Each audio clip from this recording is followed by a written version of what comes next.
the shortstop. And Guillorme is one of the most short-handed guys here, so if he's not going to get it, I don't know if anybody would. This is Brandon Lowe taking a called strike. Got to keep a close eye on Acuna. Posted a 20-homer, 40 stolen base season this year, so they'll attempt to try to keep him close. As Lowe, out of the Rays organization, the number 13 prospect, we'll see an 0-1 pitch from Justice Sheffield.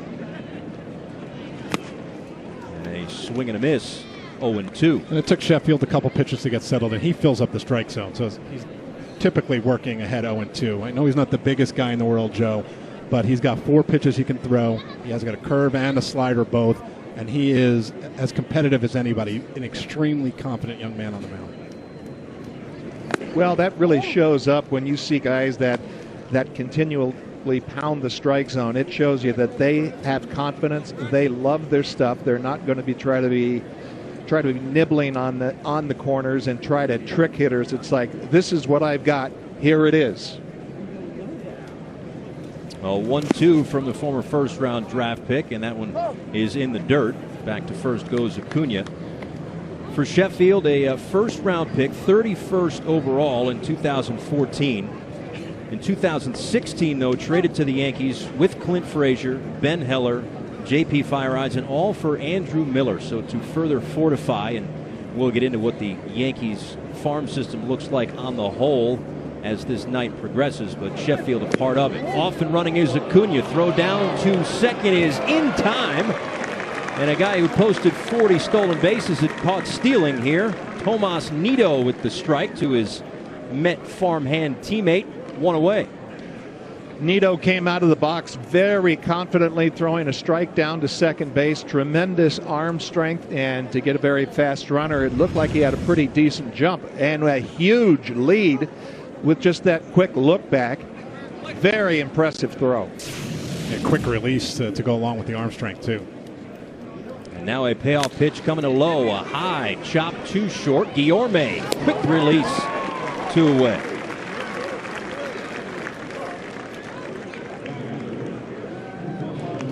Well, we've seen Guillorme at short. The rest of the infield, Ryan Mountcastle is to his right. Tyro Estrada is at second. Matt Theis, the first baseman.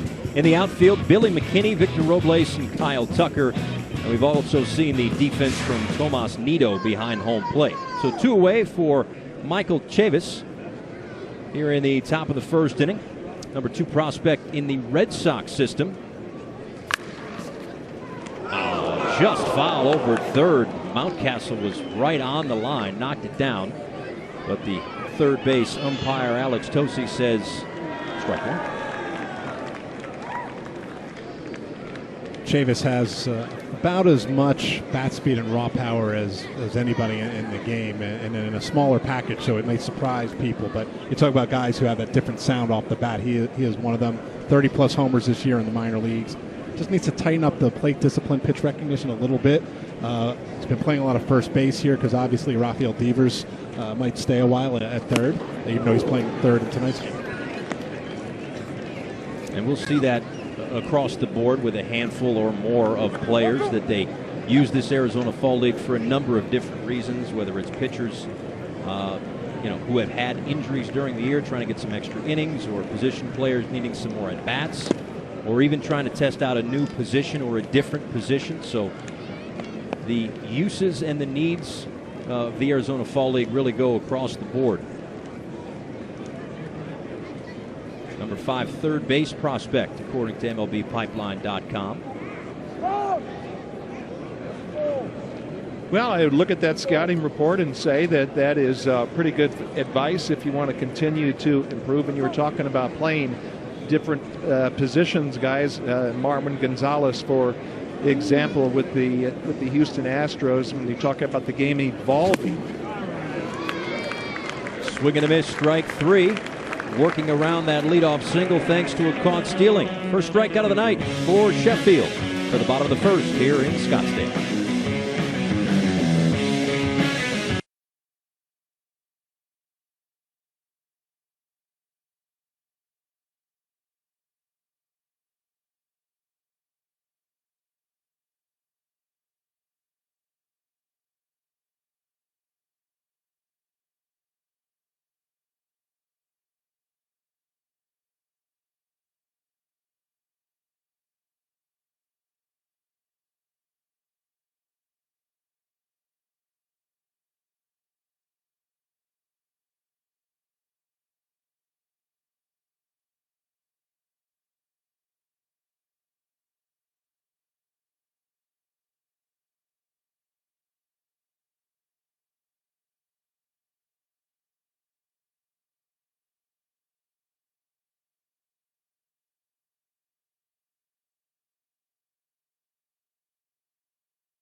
have the meats. Back here, Salt River Fields at Talking Sticks, spring home of the Arizona Diamondbacks and Colorado Rockies. Paul Severino, Joe McGrain, and Jonathan Mayo with you. Let's take a look at the Bowman starting lineup for the East. A couple of top prospects in their respective organizations. Victor Robles and Kyle Tucker make up that lineup, and this is Victor Robles leading things off against Mitch Keller. Top prospect in the Nats system, #1 outfield prospect, and #2 overall according to MLBpipeline.com. We're going to have a spirited debate, a Robles versus Acuna debate of who might be the #1 prospect going into next year. It might get heated. Jim Callis, he gets awfully excited. Yes, he does. And Mitch Keller will have the tough task for, they figure, a couple of innings of work, as it is, of course, an all-star game. A couple of innings of work to try to shut down this powerful East squad as he delivers a strike. Now 3 balls and 1 strike. Of course, representing the Pittsburgh Pirates organization, the highest-ranked pitcher in the Fall Stars game, misses outside for a leadoff walk to Victor Robles. Paul, I've just seen 5 pitches. Of course, they've been out of the strike zone, but I've been just impressed by those 5 pitches, how easy the gas is that this guy throws. Yeah, and you look at his frame, Joe. I mean, I think there could be even more to come just in terms of him maintaining it deeper, into starts and over the course of a long season. He's been working on his secondary stuff, throwing it at different counts here in the fall league with a lot of success. Corey Ray fouls that one off. 0-1 to the Milwaukee Brewers farmhand.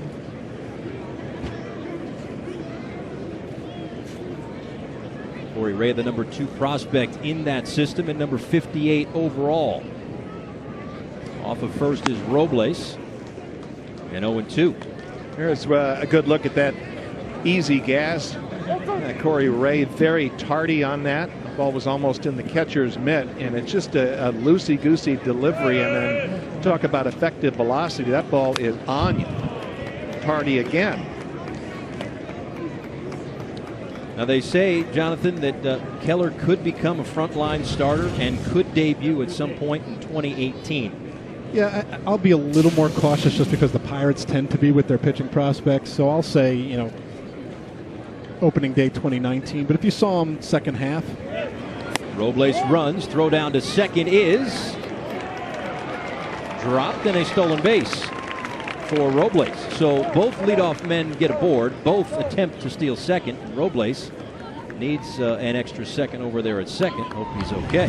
And Jonathan, you were talking about the prospect Robles and what a high ceiling that he has. Tremendous wheels and still really learning the finer nuances of trying to steal, reading the tendencies.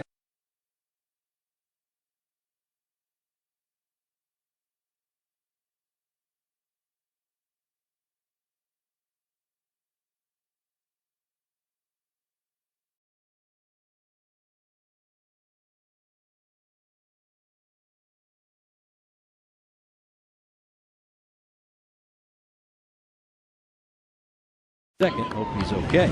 And Jonathan, you were talking about the prospect Robles and what a high ceiling that he has. Tremendous wheels and still really learning the finer nuances of trying to steal, reading the tendencies.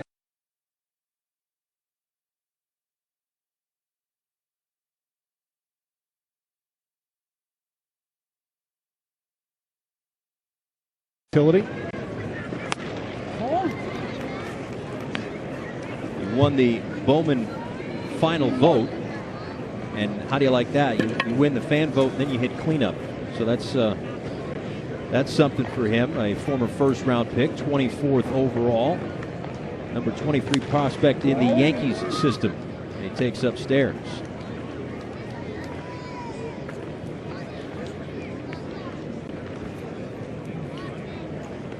Kind of weird talking about the Yankee system. It used to be year in and year out that they were among the bottom part as far as strength. Towards center, Acuna there, and they will not test that arm. Ray holds at third. That's a wise move. And he had, when he was in the Futures game, Acuna, he didn't do a whole lot that showed up in the box score. but he unleashed a couple of 90-plus mile-per-hour throws from the outfield, so you have to be sure, even with Ray's speed. So is there a tool that's lacking for Acuna? He's not a very good dancer. I've heard that. I don't even know if that's true. I didn't want to call him out on that, but I'm going to hear from people now. Yeah. But a fine bowler in his own right. Here's Kyle Tucker takes upstairs.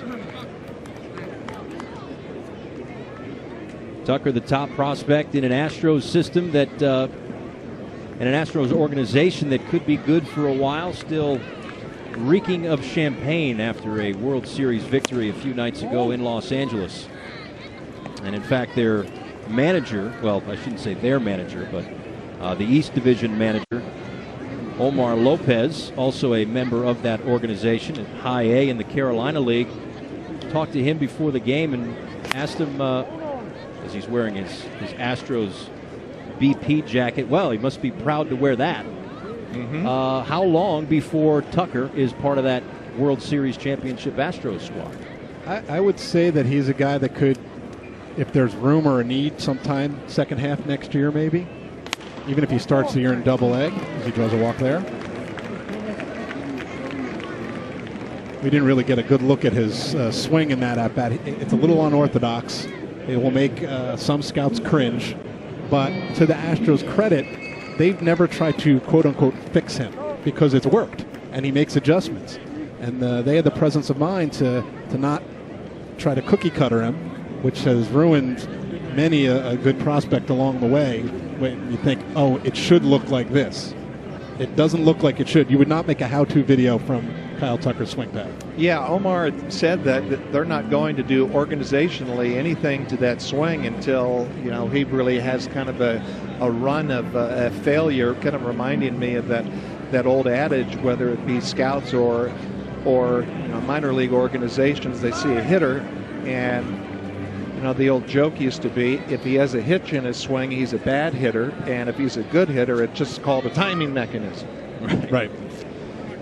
Well, perhaps in his next plate appearance we'll be able to see that swing. But for now, he's on at first. Runners on first and third for Tomas Nido after a meeting on the mound to try to settle down Keller. Delivers his 20th pitch of the first inning. I'd like to see Keller be able to get the ball down, because that's really when he's at his best with this fastball. It has great late life, explosive down in the strike zone. To short, and the short way for out number 3, but a run comes home on the infield ground out. Ryan Mountcastle gives the East a 1-0 lead.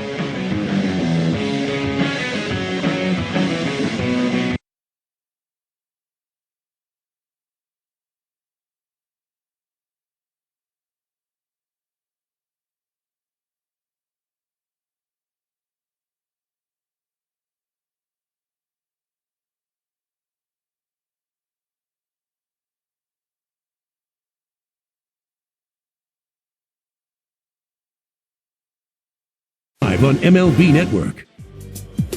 Creating a blockbuster trade to inking a big free agent signing. It's all part of how GMs try to craft a winning team in the offseason. See which clubs could use some finishing touches to succeed next season. MLB Tonight weeknights on MLB Network. Paul Severino, Joe McGrain, Jonathan Mayo here with you at Salt River Fields at Talking Stick. A 1-0 lead for the East in this AFL Rising Stars game. 4, 5, and 6 due up for the West. Josh Naylor, Francisco Mejia, and Max Pentecost, as Justice Sheffield's first offering is fouled away. Naylor, the number 10 prospect in the Padres system, according to MLBpipeline.com. Former first-round pick. When he was chosen, the highest drafted Canadian hitter ever. But he has been dealt already in his career from the Marlins to the Padres, and it's 1-1. Yeah, the bat is the carrying tool for Naylor. He's actually been. I thought it was the plate. It's been hit over power so far for him. I think that was a pitch clock violation that we just saw there. Yes, we did. One of the different pace of play rules and regulations that we have here in the Arizona Fall League. So now it becomes a 2-ball, 1-strike count as the infraction was on Justice Sheffield. And off the glove of Matt Thaiss and down the right field line. This will roll all the way to the corner. Naylor heads towards second and still going to third.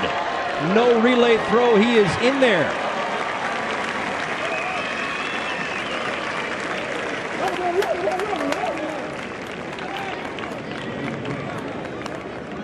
Well, Joe, as a pitcher, let me ask you this. As we take another look at the swing on what will be a triple and the effort from Thaiss over at first. There was the pitch clock infraction, went from 1-1 to 2-1. There was no step off to regroup. Would it make any difference what pitch was thrown in that situation? I'm not sure that I understand that. Would he throw one certain pitch on 1-1 and a different pitch on 2-1 with a cleanup hitter at the plate? Yeah, there's certainly that possibility, and we will get into this, as this next inning or so progresses. But as far as the pitch clock, I think that's something that, if the hitter or pitcher rather is working quickly, working decisively, I don't think the clock would ever be an issue. And we go back to the World Series when there were catchers going to the mound 3 and 4 times an inning and 5 sets of signs with no one on base. I definitely think that is something that really has to be cleaned up on a more immediate basis at the big league level. It's interesting because Sheffield is typically, when he's locked in, he works fast. Right. He wants the ball. He wants to go right after him. Decisive. So for him to have slowed down here is not typically like him. But a 3-pitch strikeout to retire Francisco Mejia, the DH, and that is out number 1 here in the second inning. Second strikeout for Sheffield. Just climbing the ladder, up and away fastball. Looks like, again, one of those fastballs that is on the hitter. That'll bring up Max Pentecost with the tying run 90 feet away with 1 out here in the second inning. Pentecost takes ball 1. First round pick, 11th overall in 2014 from Kennesaw State University, and the highest drafted player out of said school.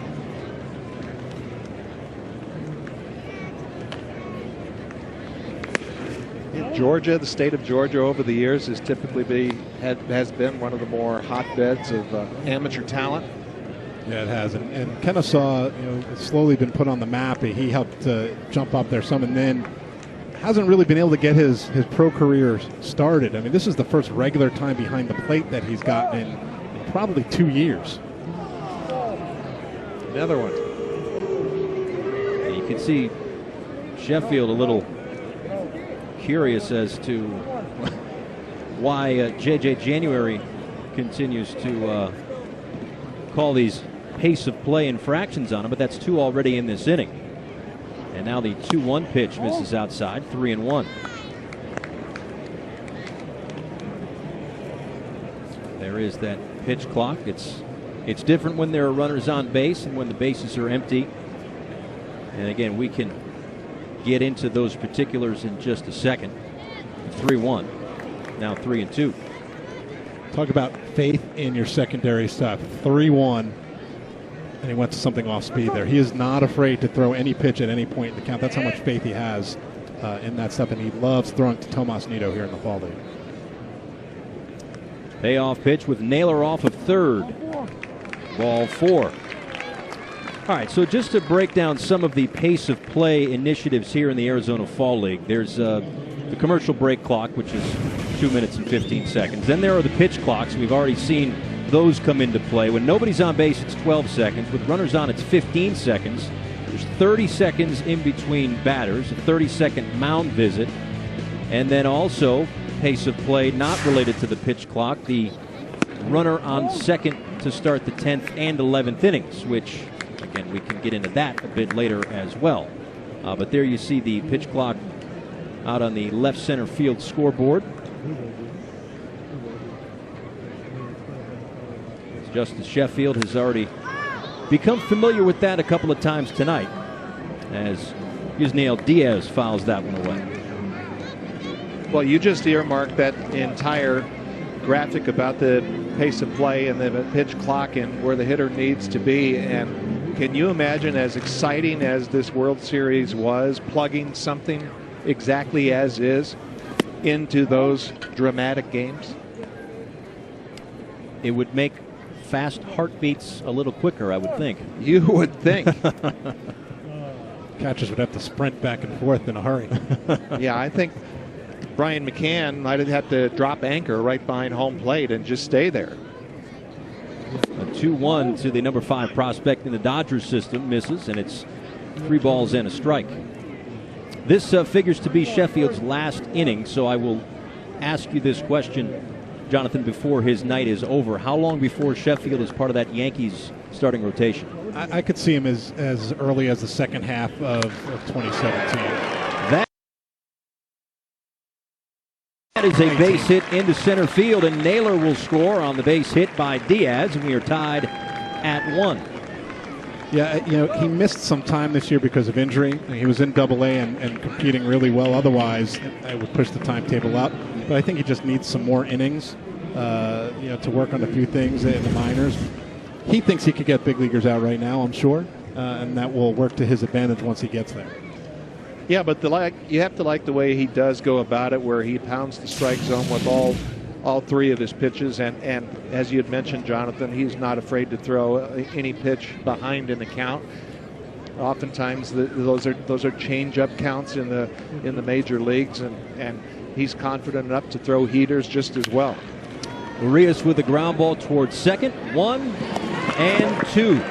Luis Urias grounds into the 4-6-3 double play to get Sheffield out of further damage, and you see him talking to the home plate umpire after 2 pitch clock violations in this inning. We are tied at 1 in Scottsdale.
Welcome back to Salt River Fields at Talking Stick. Paul Severino, Joe McGrain, and Jonathan Mayo. Again, we have seen the pitch clock infraction twice already. Did so in the top of this inning. Again, it's 12 seconds with the bases empty, 15 seconds with runners aboard. And just when you look at how the Arizona Fall League is using this, the average time of game of a 9-inning game in the AFL has been 2 hours and 38 minutes. There have been 25 pace of game violations and 12 in week 3. So hey, maybe these guys are just getting tired. Everything's a little bit more lethargic at this point in the season. Who knows? And of course, this is a collective bargaining with the commissioner's office and the Players Association type stuff. But it looks to me that even with these pitch clocks, whether it be the responsibility of the pitcher or the hitter, are still just a little bit too quick, a little bit too extreme, to where the compromise really allows a little bit more time. So you start with a shorter amount of seconds with which to work with, and then have some padding to adjust off of that. Well, that's why they're experimenting with it here, see what it looks like. And it's different here because, you have pitchers working with catchers that they've only worked with maybe once or twice, and in this game maybe never at all. It may not even be from the same fall league team, so they're not even in the same kind of sync that you might find with a big league starter and his regular catcher. Well, and the other thing is, if you don't like the first pitch that you get and you call for another one, and it involves a sequence of signs to get to that, and maybe you're still waiting to go through the Rolodex to get that third or fourth pitch, you've already used up all the clock.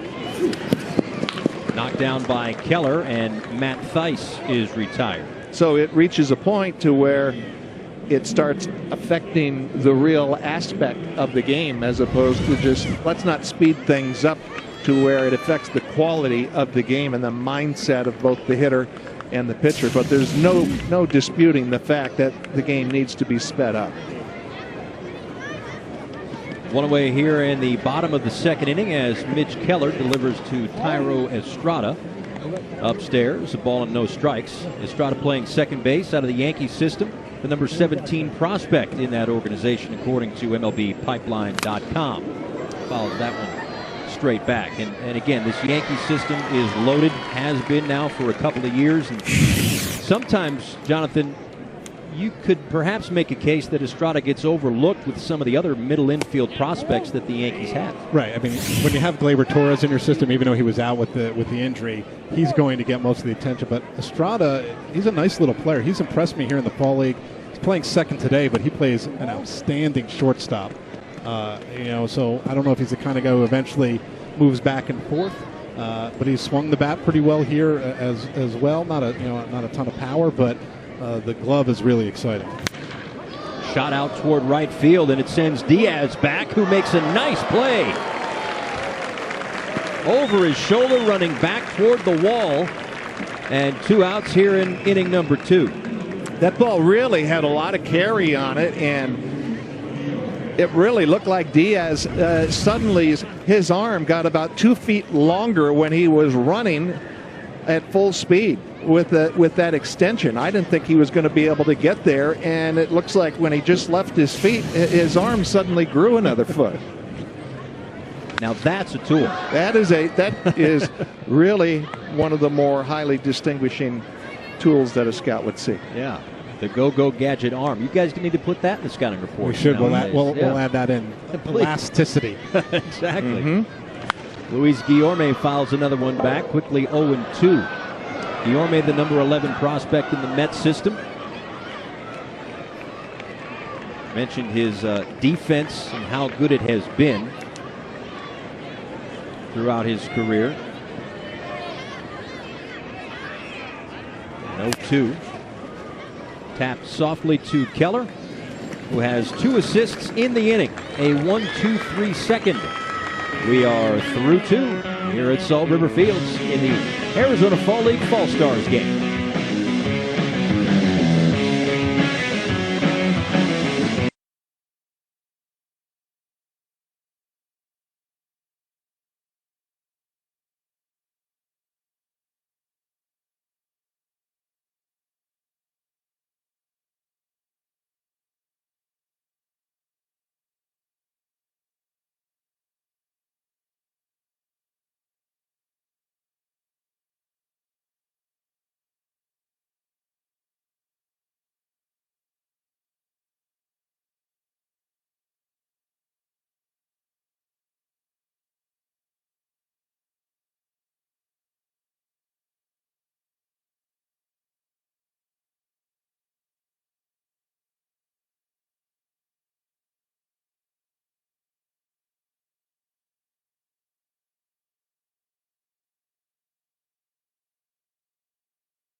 Only at Carl's Jr. and Hardee's.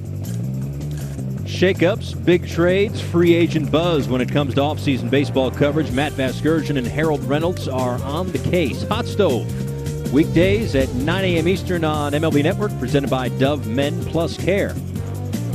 Back here in Scottsdale, beautiful night here in Arizona, the 2017 Fall Stars game.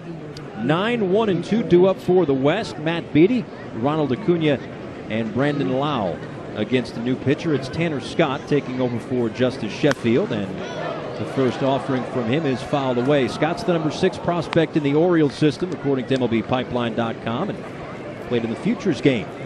We're going to see a lot of velocity from the left side here. 98 on that first one. He may touch triple digits in a shorter stint here.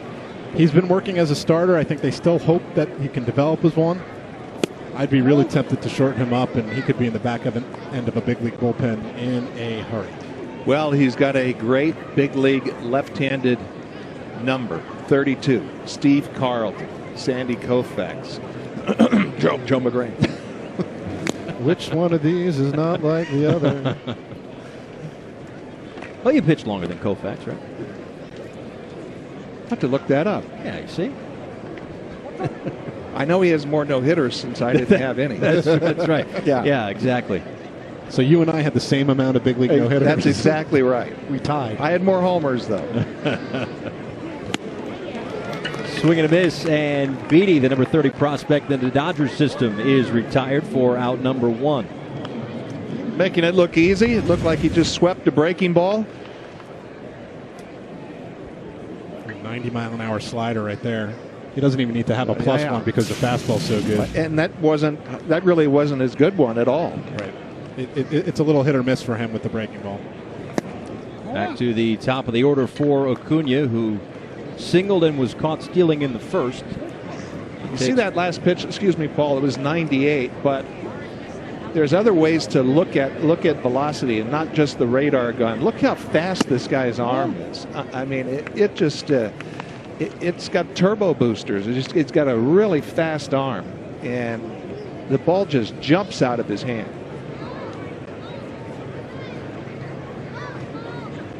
A 2-0-2 Acuna, and in there for a called strike. Now, obviously, they're not the same, but I'm thinking lefty who throws about 100. Is he a starter? Is he a reliever? I'm thinking Aroldis Chapman. I mean, you've seen 7 pitches so far from Tanner Scott, but when you hear a guy with this kind of stuff and that type of scouting report going between starter, reliever, what would you do with a guy like that? Well, look at the swing.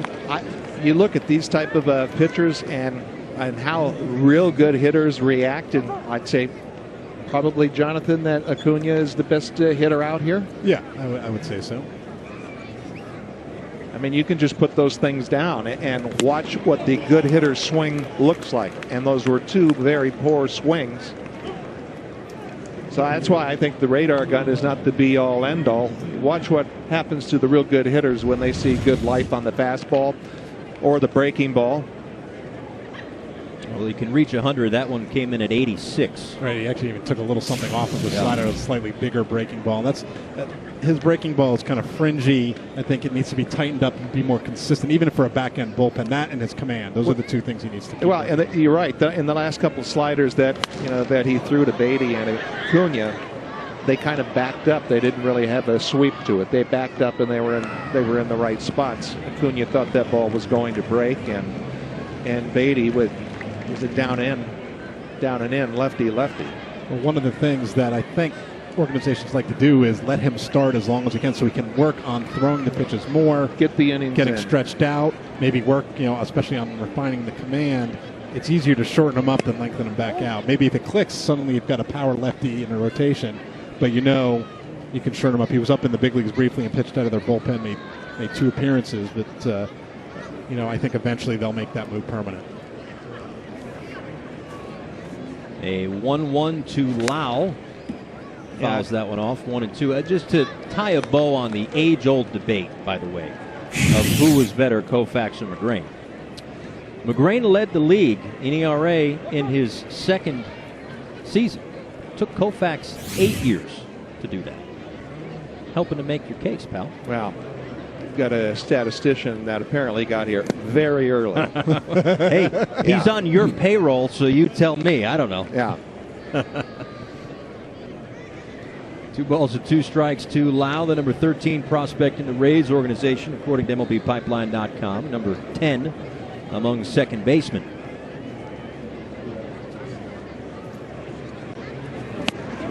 Ooh, now that was a good one. How does striking out the side sound? That's exactly what Scott did here in the third. We are tied in Scottsdale.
Tops.com. Welcome back to Salt River Fields at Talking Stick as we go to the bottom of the third inning in the 2017 Fall Stars game presented by Bowman Baseball.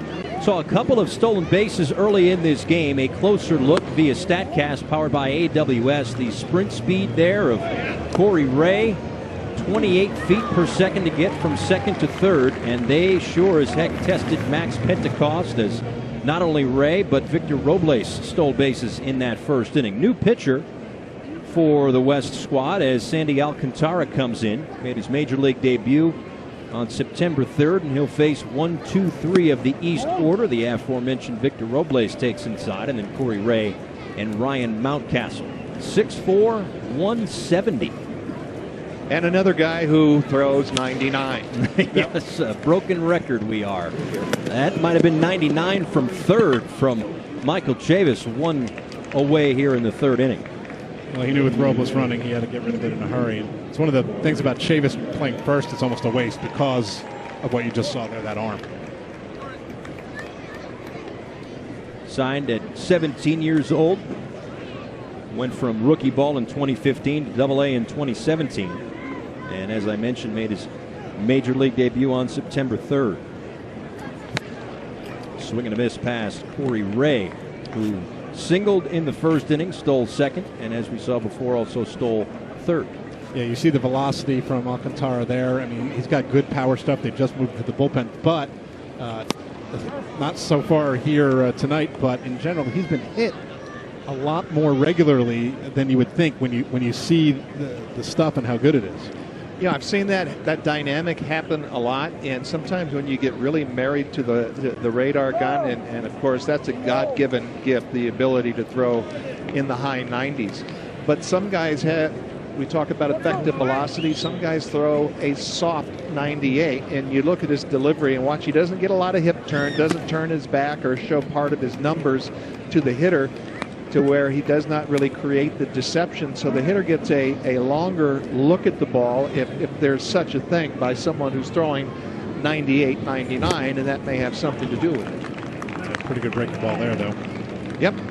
And even with a pitch clock infraction mixed in that at bat, a strikeout nonetheless, as he retires Ray for out number 2 here in the third. This is all the byproduct of getting ready to try to hit 99, and just anything with any spin and a little bit of depth to it is going to be effective. Yeah, that had more fade than break to it, really, right? Now Ryan Mountcastle, who had the RBI ground out back in the first inning.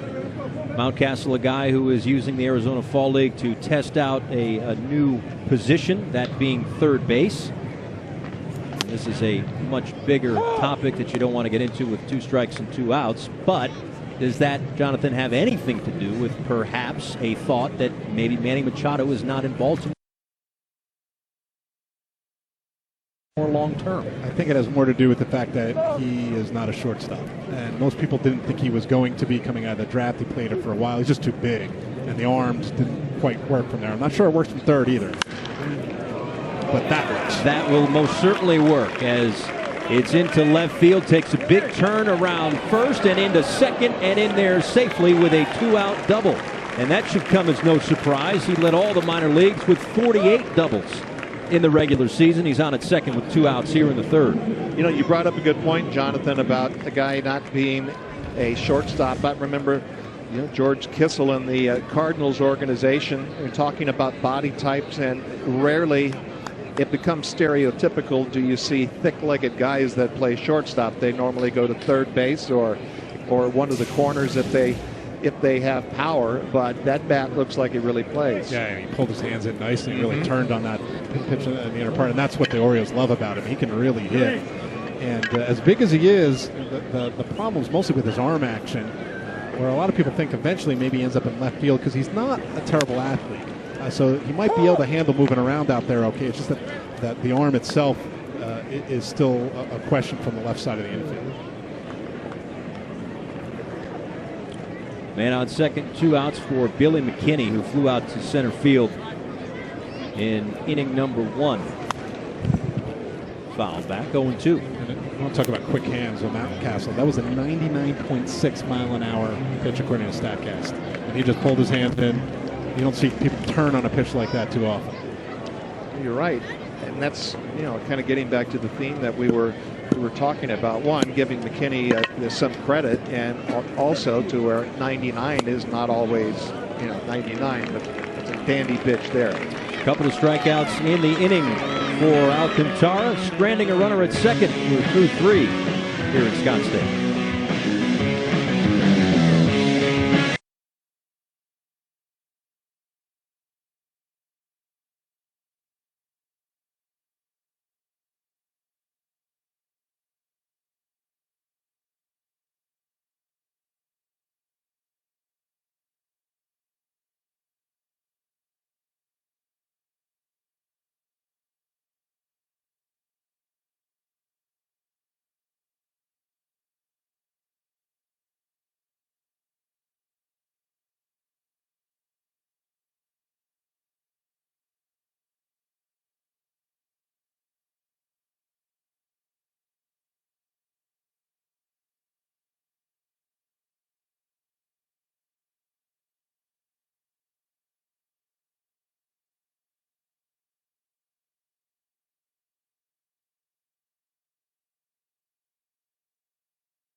Your choice rules. 1-1 in Scottsdale, the Arizona Fall League Fall Stars game presented by Bowman. As we move to the top of the fourth inning, and we welcome you inside our broadcast booth, Paul Severino, Joe McGray, Jonathan Mayo of MLBpipeline.com, and Kevin Moody, the marketing manager of the Topps Company. Thanks so much for taking the time to join us here. Thank you for having me, and I brought some gifts, a couple packs of Bowman Chrome for all of you. That's the only reason why we have that here. Thanks for stopping by. Fantastic. So the baseball card business is not going anywhere. What was that? They smell new? I love the smell of baseball cards going back to when they used to have that little thin sheet of gum. And it just kind of takes me back to my childhood. It wasn't the best gum in the world, but it was just a great sensory overload to have that pack of baseball cards. Michael Chavis with a fly ball out toward right, closing quickly is Kyle Tucker for a quick out number one. So again, these are the Chrome series. What makes these different? It's a little bit of a different card stock, more of a metallic card stock. As you can see, it's a little bit shinier. So we do have a few different Bowman products that have different card stocks on them. One that's a plastic, like World Series champ right there, Alex Bregman. I'll be keeping this. Thank you very much. Sorry to cut you off. No worries at all. So it's just a little bit of different card stock, a little bit of a thicker card stock, nicer card, pretty much. So there's different forms? Yes. So we have our basic card stock, which is what you'll see with regular Topps baseball cards, and our Bowman flagship that comes out in April. The Bowman Chrome, like I said, has a little bit of a thicker card stock, shinier. And then we also have a product called Bowman High Tech that has a acetate type cardstock material. It's plastic. Well, this almost looks like currency. Yeah. I mean, this is amazing. We can trade in between innings later on. It'll be a 2-0 pitch to Josh Naylor. Fouls that one away, 2 balls and a strike. All right, so for those that do collect baseball cards, that want to get the signed copy or the game-used jersey or whatever might be in a pack, where can they find, what packs can they find those in? They vary based off the product, based off the box. For this, you'll actually get in Bowman Chrome, you'll get some autographed cards, which I pulled in one of the packs over here. There you go. Oh, all right. Sixto Sanchez. With the Phillies. Oh, he's a good one. Oh, with a name like Sixto. Right. I mean, come on. Sixto Lezcano, Sixto Sanchez. So you'll definitely get autographs in pretty much almost every product, no matter what it is. It just varies based off of how many you get and which players you might be able to get. That, by the way, was the 4th strikeout in 5 outs recorded for Tanner Scott, all swinging. Wow. Yeah, he has seen his fair share of lefties and obviously has dominated them. And now it's Francisco Mejia. So obviously working at the Topps Company, I want to thank you personally because I believe it was Series 2 or Series 3 as Francisco Mejia lines a base hit into right center field. And he will take a turn around first, head towards second, and in there with a 2-out double. Francisco Mejia keeps the inning going against Tanner Scott. Series 2 or 3, they decided maybe they didn't want to sell cards, but they decided to put MLB Network talent in there. So I've got my first baseball card. Yes. Been talking to Joe about this for the past 5 years when we have this interview, but now I've got a baseball card. So Yes. Thank you. You're welcome. So we did that in Series 1, Series 2, and Update Series, which are our 3 flagship products for Topps. And we kind of split it out. I think it was about 10 or 15 MLB Network analysts, talent such as yourself, in each of the product with their own baseball card. Nobody's contacted me yet wanting a signed card, unfortunately, but even we signed the baseball cards. Yes. To devalue it, perhaps. I'm not sure. Max Pentecost swings and misses 0-2. So there's a lot of different lines. I mean, you guys are working on 2018 already, I assume? Yes, we start the process probably about almost a year before the product actually hits the shelves. So right when Bowman Chrome 2017 was released to the public, we started working on 2018 Bowman Chrome. So it's about a year in advance. What's your favorite, it's probably not the right word, but the favorite special or the favorite extra, whether it's a little chip off a bat or a seam of a baseball that ends up in a card pack? Or what's been the most popular? I think the autographs are definitely the most popular. I think just getting a signed card from a player connects the fans and the collectors to the game. We do a lot of things, whether it's cleats, batting gloves, bats, balls, jerseys. The one thing that I kind of like is the actual patch on the jerseys. Getting a piece of that's pretty cool.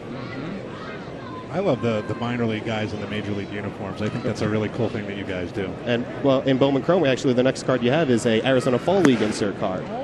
So we actually take some... Yeah. Greg Bird, former Fall League MVP. That's right. Right. There you go, right there. Is that new, mixing in the Fall League? We've done it. We started it recently. It was in the product last year as well, and I believe the year before that.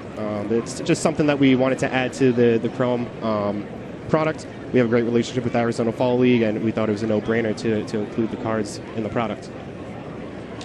2-2 to Pentecost, and that one misses upstairs as the count runs full with Mejia off the second after the two-out double a moment ago. So are you guys, I'm not necessarily saying resting on your laurels, but are constantly brainstorming to what's going to be next? What are we going to put into circulation next? Right, we're always thinking of new things to do, such as Arizona Fall League. We've worked with some other people. A gentleman, he's got a Twitter, Ben Biz, does a lot of minor league baseball things. In our minor league product pro debut, we have him kind of doing some unique cards, whether it's popular employees in minor league offices, any unique things that a minor league team might have. Nice pick over there at third by Mountcastle. And unfortunately, Kevin, that is where we say goodbye. But thank you for the cards. Of course. If you want to leave any extra signed ones, too, that'd be great. We appreciate it. Kevin Mooney, marketing manager for Topps Company. Thanks again, Kevin. Thanks so much. We are tied at 1 here in Scottsdale.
MLB Network. MLB Network special coverage of the 2017 Fall Stars game is presented by Bowman, the first place to find the game's future stars. Paul Severino, Joe McGrain, Jonathan Mayo back with you. Salt River Fields at Talking Stick here in Scottsdale as we move to the bottom half of the fourth inning. Kyle Tucker, Tomas Nido, and Matt Thaiss due up against Sandy Alcantara, who's in his second inning of work. Pitch to Tucker is a line shot, base hit into right field. One pitch, one base runner here for the East in the bottom of the fourth.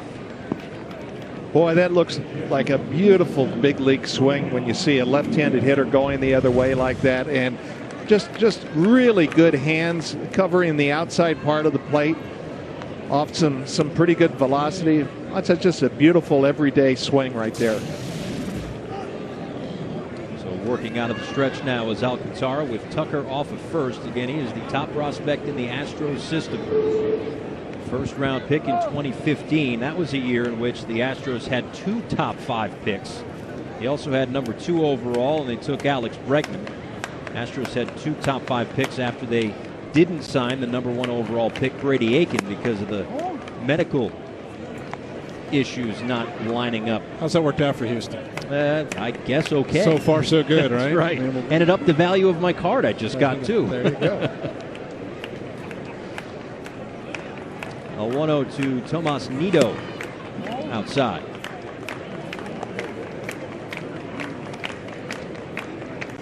So Nido with the New York Mets, their number 9 prospect.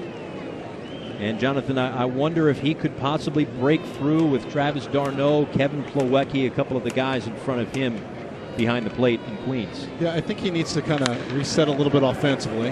Nice play at short, the flip, they get one, a double clutch, double play.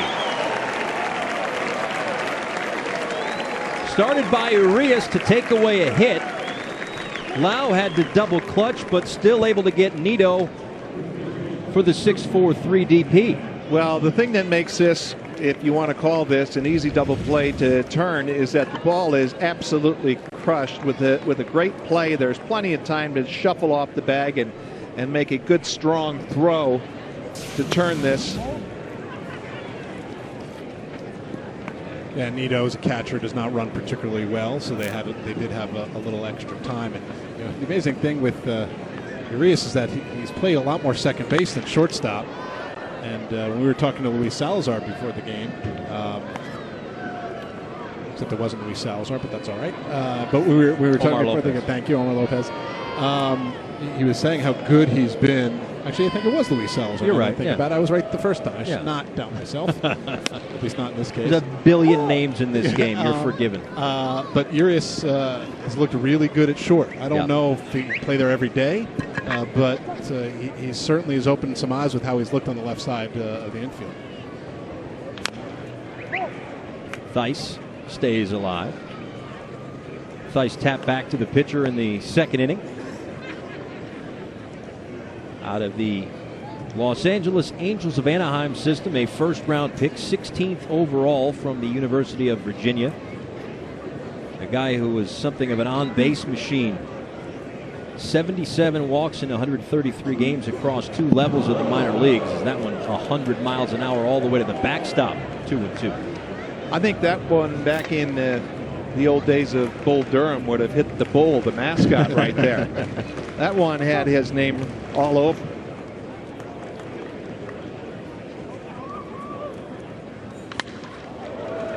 A bit of a more routine play for Urias, and the double play helps Alcantara face the minimum 3 in this inning.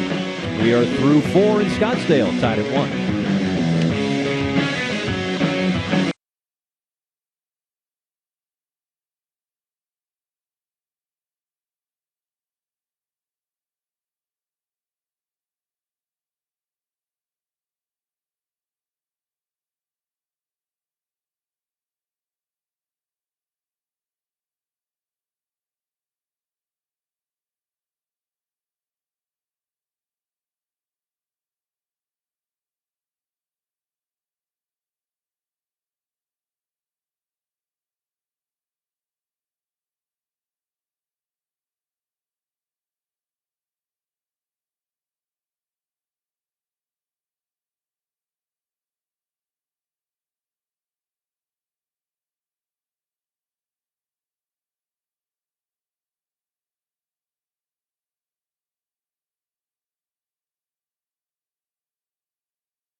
and refuel.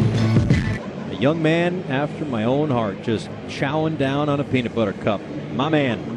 Back here in Scottsdale, the 2017 Fall Stars game presented by Bowman Baseball Cards, the top 10 farm systems in Major League Baseball.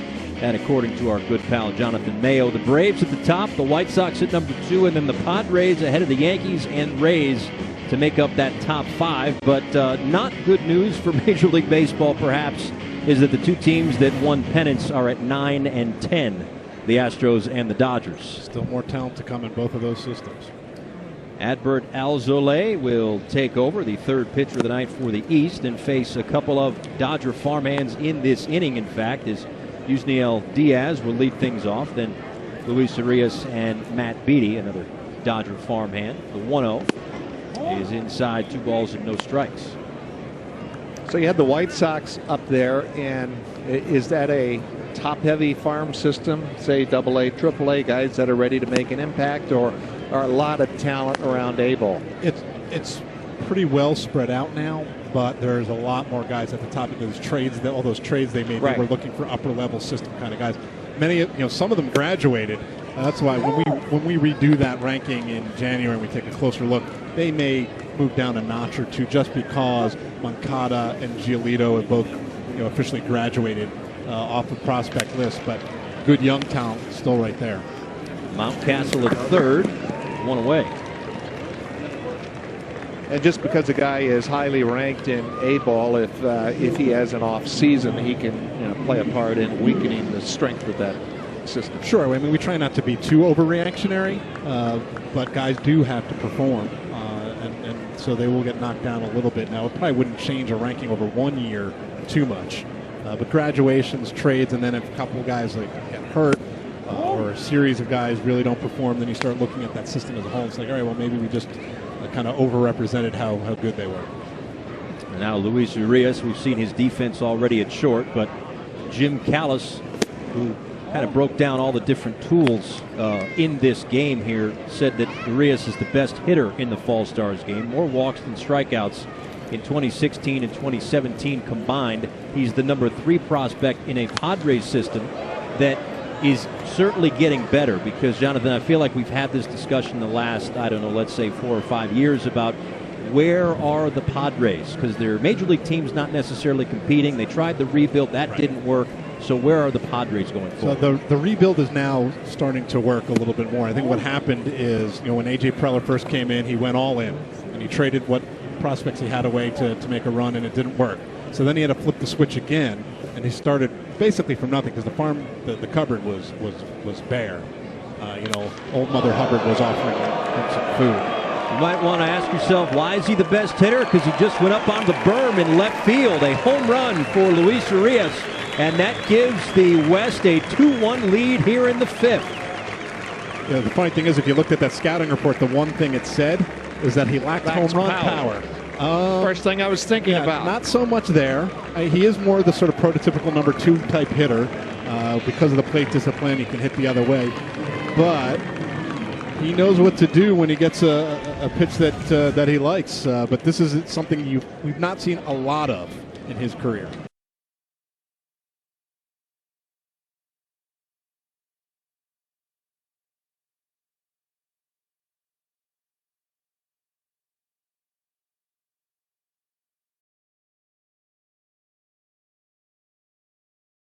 We've not seen a lot of in his career. And things of that nature, that those kinds of hitters are going to go the way of the dinosaur. We're going to see fewer and fewer of those contact first guys. Yeah, I think it has that possibility, but I also think we're reaching. This is like the peak of where it's being taught in the lower levels about swinging up on the ball, and I think oftentimes it's being over-taught, and we just go back to the already great Cody Bellinger about the difficulties that kind of swing can have on pitches with velocity. I think it's just like you have to have a little moderation in any type of approach at the plate. Well, the approach certainly worked for Urias a moment ago on the home run. A closer look using StatCast, powered by AWS. 108 miles an hour off the bat and 416 feet And that comes off of the Cubs' number 3 prospect, Adbert Alzolay, who now faces Acuna, who shoots one toward the gap in left center field, but enough air underneath it for Tucker to catch, and now throws toward first. And back is Beatty, who drew the 1-out walk, 2 away here in the 5th. Just to close the book on that home run, Alzolay has been bit by the home run bug as of late. The home run, obviously, a moment ago to Urias, but 3 home runs in 10 pitches against Salt River earlier this week. So figuring out ways to keep the ball in the ballpark is going to be something one would think that Alzolay looks for as he continues to work here against now the number 2 hitter in the West lineup, Brandon Lau. We talk about guys who throw hard, not often just enough. If you're elevating and leaving the ball up, even at 96, good hitters at this level, even at this level, can turn it around. Well, you remember when Chris Bryant came up and had so much success, Rookie of the Year, and is striking out a lot, and obviously he came to terms in facing and adjusting to big league pitching that he was going to have to kind of minimize a little bit of that upswing that he had, because he wasn't really able to handle a lot of pitches that were the mid belt line and a little bit upstairs. And I think a lot of guys can kind of take that launch angle to extreme to where it creates more holes in their swing. You're going to have those nitro zone areas where you're going to hit the ball 9 miles, but a spoonful of sugar makes the medicine go down, not the the whole bag of it. Sorry for making a relevant reference there. Yeah, no, that's fine. I thought Paul was going to start singing. Yeah. No, not today, Junior. Not today. My wife would be the first to tell you, don't let Paul sing. Believe me. That one misses, and Lau reaches. Lau, the Florida State League most valuable player this year, is now on at first with 2 outs. A run home on the home run. And the number 3 hitter, Michael Chavis, will step to the plate. Second walk of the inning to go along with that home run. And Chavis takes a called strike. Chavis has the ability to break this game wide open with one swing of the bat.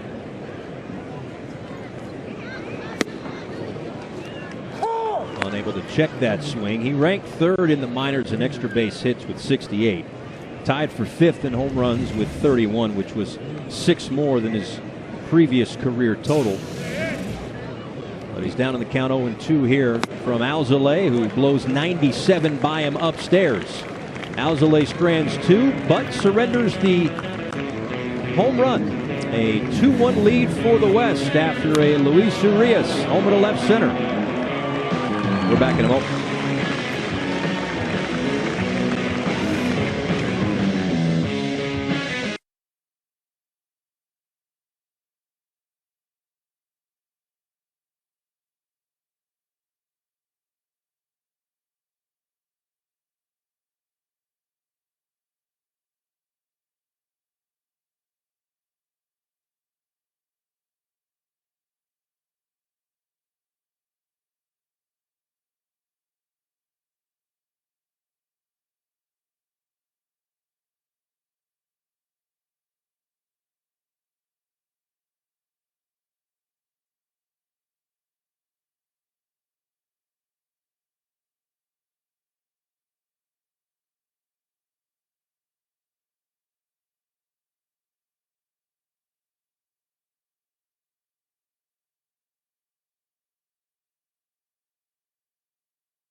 Back here, Salt River Fields at Talking Stick in Scottsdale. Thairo Estrada leads things off, representing the Scottsdale Scorpions and also the New York Yankees. And if you look at what could be their lineup in 2020, they're so deep that this guy wouldn't make the list. And Estrada is a guy who we have talked about, impressive talent, but this is a deep, rich farm system going forward. And when you look at the guys on that list, from the position player side, I was looking at that when you passed it along a couple of days ago. By the time we get to 2020, is anybody 28 years old on that list? I mean, that's the ridiculous thing. There's a chance. I mean, Didi Gregorius, I think, either has an option that year or be a free agent. So if he's not there, then Torres could play short. Estrada could be at second base. Tyler Wade could be at second base. There's an embarrassment of riches there that they'll get to choose from. And the great thing about that, if you just look at that graphic and take it literally for what it is, about everyone arriving at the same time, right, and having a nice window. A 3-pitch strikeout. Welcome to the ball game, T.J. Zoik, as he strikes out Thairo Estrada for out number 1 here in the 5th. And the Yankees not signing any free agents or trading for anybody. You wouldn't think. No. Right. Zoik, the number 5 prospect in the Blue Jays system, their top pitching prospect, will face Luis Guillorme with 1 away here in the 5th, and that one misses low.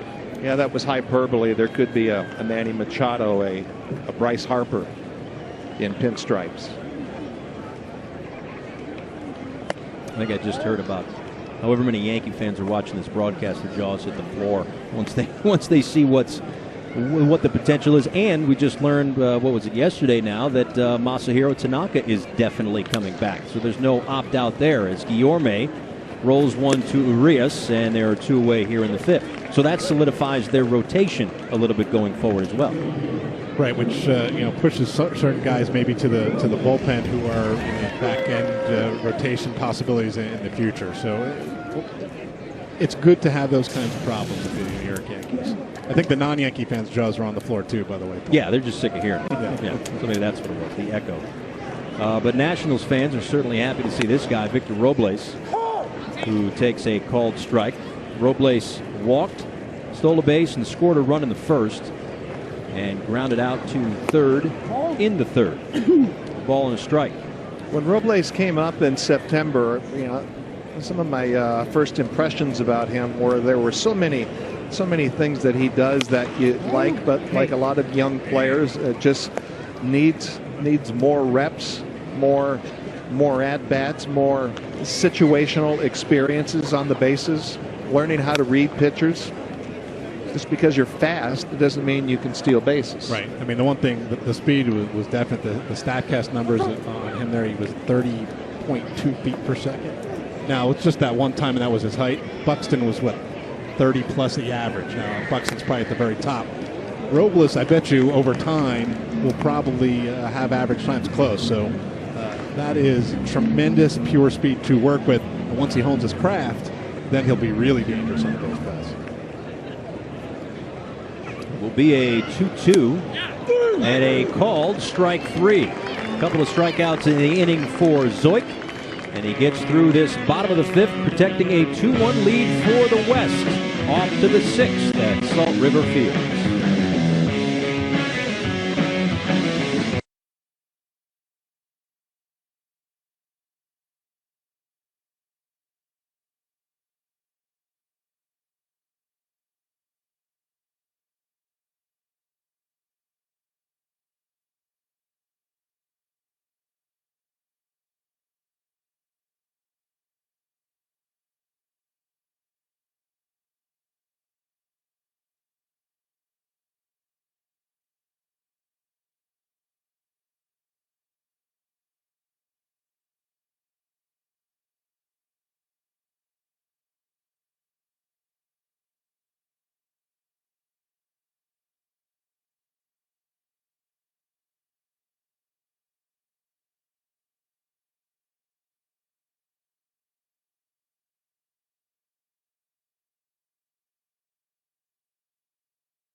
Welcome back to Salt River Fields at Talking Stick, the Arizona Fall League's 2017 Fall Stars game, presented by Bowman Baseball Cards. Paul Severino, Joe McGrain, Jonathan Mayo from MLBpipeline.com. A tightly contested ball game, 2-1, the West on top. Here as we go to the top of the 6th inning. Some defensive changes. Victor Reyes takes over in left. Robles stays in center. Braxton Lee is the new right fielder. Noisy is at third. Bodie, the new second baseman, and Jake Gatewood is at first with Ramos Garcia behind the plate. Of course, the middle innings of an all-star game can always get a bit interesting, so just want to get those out to begin things. Josh Naylor to lead things off. Francisco Mejia and Max Pentecost due up here for the West.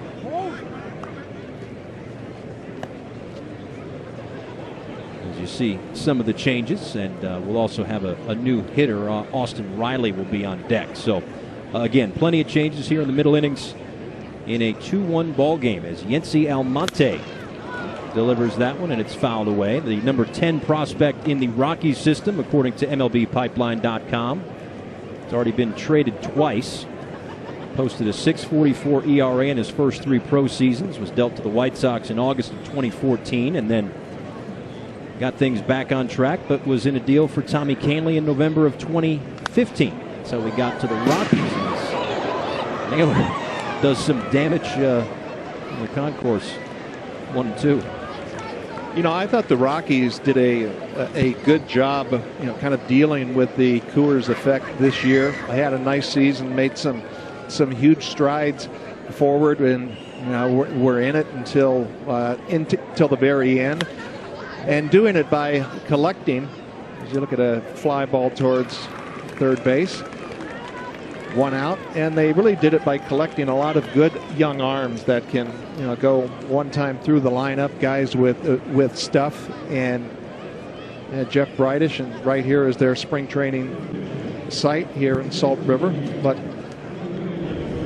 really like how they went about it.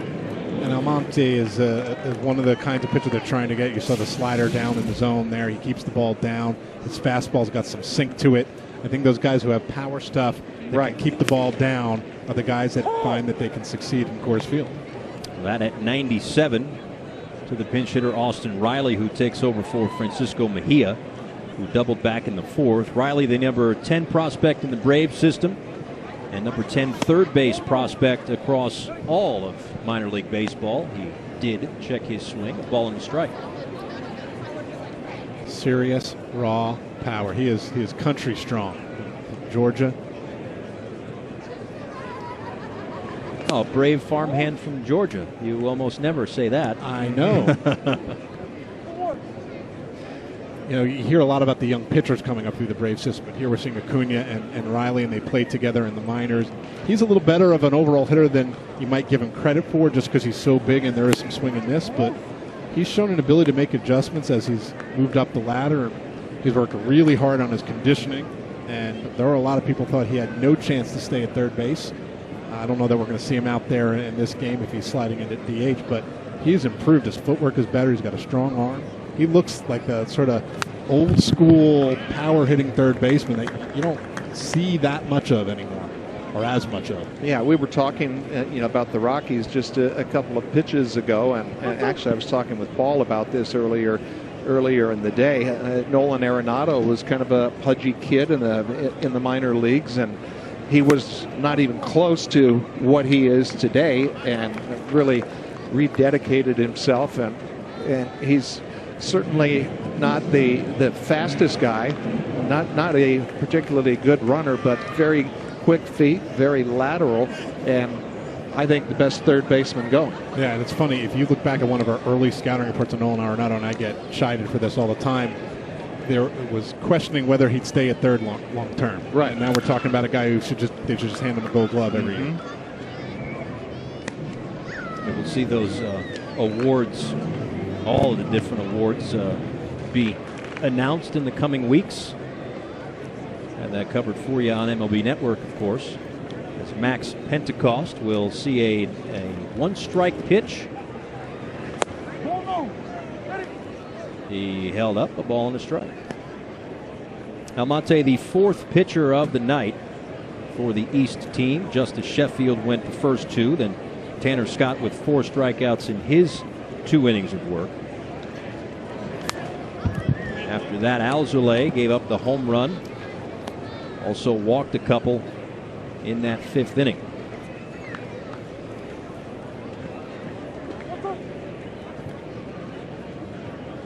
.98 with Sink, that'll play, right? That's tough to do. Also, with that 98 resisting gravity, normally that wants to just ride, as they say, but to be able to sink the ball and throw it at 98, that sounds nasty. In 98, you usually think 4-seamer. Exactly. And the 2-seamer would be a little bit less, but hardened down. You know, a lot of times that has the pitcher, you know, kind of adjusting the grip and throwing the inner third of the ball. He threw the outer third of the ball beautifully there. That was, talking about going down, that was an outstanding slider. You think of the 2-pitch combination of 98 with Sink, and then to throw a slider like that that's a wipeout slider. That just took a left turn. And he's around the strike zone. There are not as many command issues with him as there are with some guys. So that's, you know, why they think he still has a chance to start, even though you see that fastball slider combination and think, oh.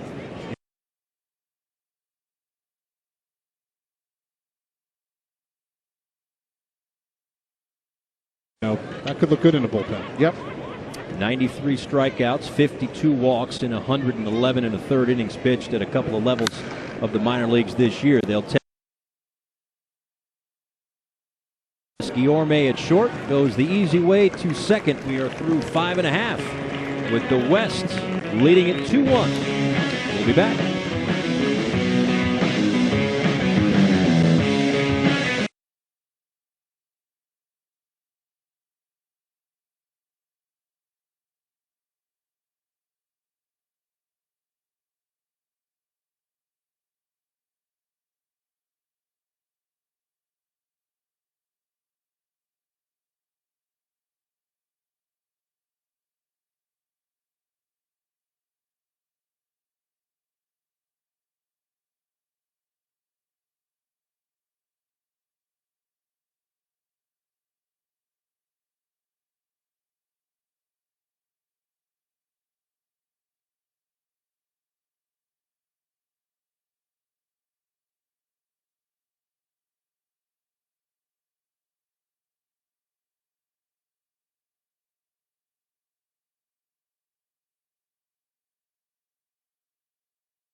Network. Welcome back. A good look there at the starter for the East All-Stars here tonight, Justice Sheffield. His final line, 2 innings of work, 3 hits, an earned run, a walk, and a couple of strikeouts. But it's been an impressive run for him so far. Yes, smile, big guy, no doubt about it. Joins us right now from the dugout. Justice Sheffield, thanks so much for taking the time. How did it feel out there tonight? No, I felt good. Definitely excited. You know, grateful for the opportunity to get out there and face these guys. Now, Justice, you know, I know you missed a chunk of time and you're making up some innings here. By and large, you've thrown the ball exceedingly well. You know, as we're getting into the last couple of weeks here, are you pleased with the progress and the work you've been able to put in here? Yeah, for sure. I feel like I just kind of picked up where I left off. It was unfortunate I got hurt. I was pretty much my strongest during the season at that time. So it was unfortunate I got hurt. So, I just wanted to come out here and pick up where I left off, get my innings in, and, have fun while I'm doing it. Hey, Lefty, it looks like you have a lot of confidence out there. Anytime you see someone who pounds the strike zone with 3 pitches, that tells me that this is a guy that is not afraid of his stuff, and good signs point to you being very aggressive. Did you get that from anyone, or is that just coming from you? Honestly, I could probably say I probably got it from my mom. That's what my dad tells me. But no, I've always grown up just being confident and confident in my ability, and when I'm out there, just being aggressive. Throwing every pitch with conviction. So just kind of grew up in it, and I guess I'm just still sticking with it. Going after these guys. Now, Justice, I know it's all experimentation here with the pitch clock, but you ran afoul of it a couple of times now. Did that throw you off a little bit, or were you able to reset pretty quickly after that? It kind of threw me off because after the first time I kept looking at the clock, and then the second time I didn't think I was violating the rule or whatever, but I guess I did. But it's all good. I guess something I need to learn to step off instead of shaking 2 pitches. So I guess I need to learn that for the future. But I thought it was pretty funny how it happened twice tonight. Well, you work quickly, and if you don't, like the sign that you see when it gets put down, you pretty much have to go. You can't really go through the whole Rolodex. You've got to go with the second or the third signal, or else you're getting violated, right? Exactly. That's why I said I got to learn how to step off when I don't want that pitch. So I've always been used to just shaking until I get my sign, and usually when that happens, the batter calls time. So just one of those new things. Guess we got to work on it. Well, you know who else works quickly? Matthew Festa, with an 8-pitch inning, unfortunately for us, cuts the interview short. But Justice Sheffield, we appreciate the time. Best of luck rest of the way here in the Fall League, and hope to see you in the big soon. Yep, appreciate it. All right, it's a 2-1 lead for the West as we roll along here in Scottsdale.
Live on MLB Network.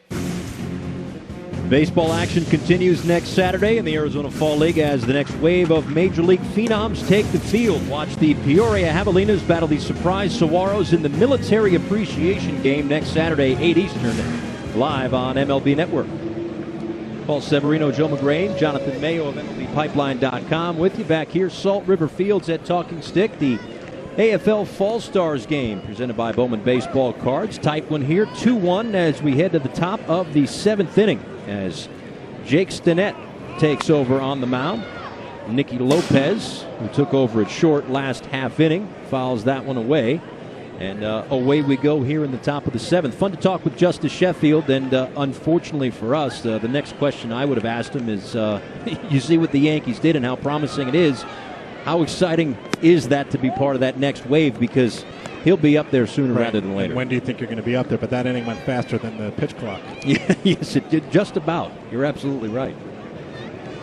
It's a long line of left-handed starters that have had a lot of success in Yankee Stadium, a ballpark really that is built for left-handed pitching with all of that depth and in left center field. And he loves the camera too, so that makes him New York, New York. Yeah, that'll. He is going to be, as long as he stays in front of his locker when things go bad, he is going to be loved. He's a smart guy, but he's confident. He's got personality. Yep, he sure does. Yeah. And I think he's the kind of guy who pitches better than his pure stuff might look like on paper because of that confidence in throwing it. Yeah, you can see that pitching charisma and savvy that goes beyond just the stuff that you were talking about. And the stuff is good. I mean, let's not, he's he can be up to 95, 96. It's right. Not, from the left side, that's plenty. Nicky Lopez, winner of the fan vote earlier this week to get that last roster spot for the West. Moved up to Double-A for the last 59 games of the 2017 season. And we'll see a 2-2 pitch from Stinnett here in the 7th. Back to the pitcher. One away.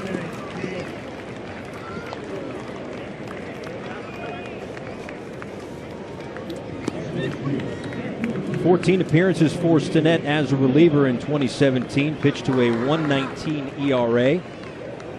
Also a pretty smart kid as well. Academic All-ACC selection in 2013. Graduated high school with a 4.47 GPA. I don't think I would have got to 4.47 if you tripled mine. I'd have to check. Fly ball, deep left center field. This is going to stay in the ballpark. And 2 away. Well, just one swing, but it looks like he has a pretty quick bat. Yeah, he's the hit tool is what got him drafted number 10 overall a couple years ago. Struggled to stay healthy his first full year. This past year he stayed healthy. Numbers were a little bit better. Power numbers started to show up. He's a guy I'm keeping a close eye on that might take a nice jump forward in 2018. Cornelius Randolph, as you mentioned, 10th overall out of Griffin High School in Griffin, Georgia, but 2 quick outs, and we go back to the top of the order for Ronald Acuna.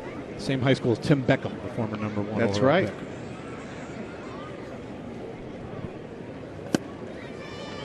Acuna takes a called strike. Single and was caught stealing in the 1st inning, struck out in the 3rd, and flew out to right field in the 5th. Guy who hit .344 or has hit .344 thus far here in the Arizona Fall League, but comes up empty there, and a quick inning of work for Stinnett as we stretch here in Scottsdale. 2-1 lead for the West.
Only at Taco Bell. Look at that creepy shot of the moon here from Scottsdale. My goodness. But a beautiful night at Salt River Fields at Talking Stick.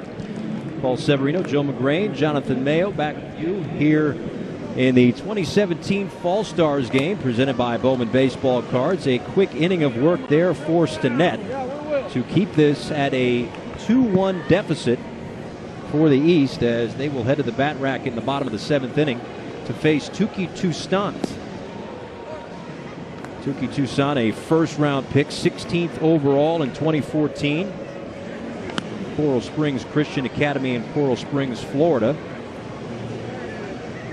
But has been dealt in his career, traded by the Diamondbacks with Bronson Arroyo in June of 2015 in exchange for Phil Goslin. And now part of that, and Jonathan, you can speak to how big of a part, but part of that young crop of pitchers in that Braves farm system. Yeah, he's been overshadowed by some, but in stretches he's absolutely dynamic, electric stuff. Another one of these guys that you could have the starter versus reliever argument with. When I saw him in high school, he had one of the best high school curveballs I'd ever seen. And then he wasn't allowed to throw it as much with the Diamondbacks. They wanted him to work on other pitches. When he got to the Braves, he reintroduced it. That's helped him. All going to be a matter of command, both within and out of the strike zone for him. When you said one of the better curveballs you had ever seen, who were you judging those curveballs against? Well, I mean, I do a good amount of draft coverage. I mean, I had heard some scouts compare it very loosely without putting too much into it to Doc Gooden's curveball when he came out of high school. Not nearly as polished overall, but it was a very much 12-6 straight overhand curveball. Out toward left. This is Randolph. One away. Well, I hit off of Doc Gooden, and I can attest to that. That ball had so much tight curveball rotation on it. You know, the seams, you could hear the seams going coming in with the breaking ball. And when you can hear curveballs, which is rare, you know that they're really good pitches, and Doc's was one of the best. Faces Aramis Garcia, the number 8 prospect in the Giants system, with one out here in the bottom of the 7th. Garcia, a second-round pick in 2014 out of Florida International. Fly ball toward Randolph in left, drifting toward the track, 2 away. Yeah, if he can stay in the strike zone consistently, then he's got a chance for success. He's here pitching in relief in the fall league, mostly to monitor his innings more than anything else. But it does give the Braves a look to see how he fares coming in, in shorter stints. The amount of pitching they have in their system right now that will be in AAA is astounding. So they unless they're going to have an 8-man rotation, some of these guys are either going to be traded or will have to contribute out of the bullpen. And seeing what Toussaint can do here in that role may inform them at least for 2018. Yeah, fastball command, I think, is for most pitchers is really where the success flows out of. His first 2 pitches outside the strike zone, but if he can four-seam the ball and command his fastball around the different quadrants of the strike zone, and then have that breaking ball, that 12-6er, breaking out of kind of that same plane or that same tilt, really stretch the strike zone vertically. Those are the type of pitchers that have a lot of success with that type of stuff. Swinging on 3-0 is Jake Gatewood, and he is retired. A 10-pitch inning for Touki Toussaint in the 7th. He moved to the 8th in the Fall Stars game, 2-1 West.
Welcome back. We told you off the top that 60% of the players who have played in the Arizona Fall League make it to the major leagues.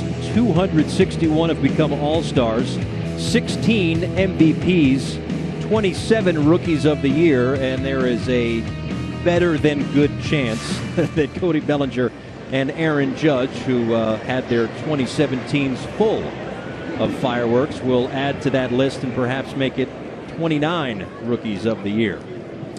Got a new pitcher as Bernardino takes over on the mound. Kramer, who came in on defense, will get his first AB as we lead things off here in the top of the 8th in a 2-1 ball game. West on top. First pitch from Bernardino is inside. Bernardino out of the Reds system. Been used exclusively as a reliever since signing with the Reds. Struck out over 1 per 9 in 3 of his 4 seasons. A hot shot toward first. That's Gatewood. 1 away.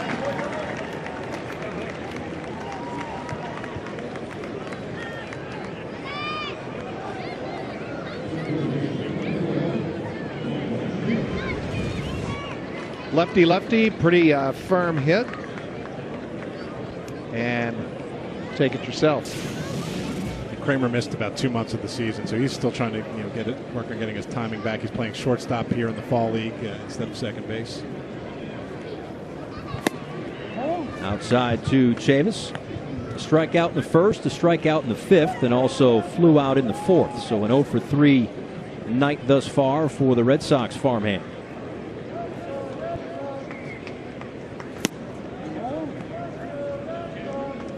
First round pick out of Sprayberry High School in Marietta. Won the Home Run Derby at the Perfect Game All-Star American Classic in 2014. Takes outside on 2-0. Now 3 balls and no strikes. He put on a pretty good show in BP today, too.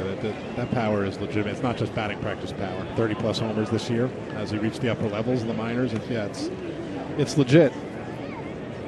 We've talked so much about different farm system, White Sox, Padres, Yankees, Astros, Dodgers. How does the Red Sox farm system line up?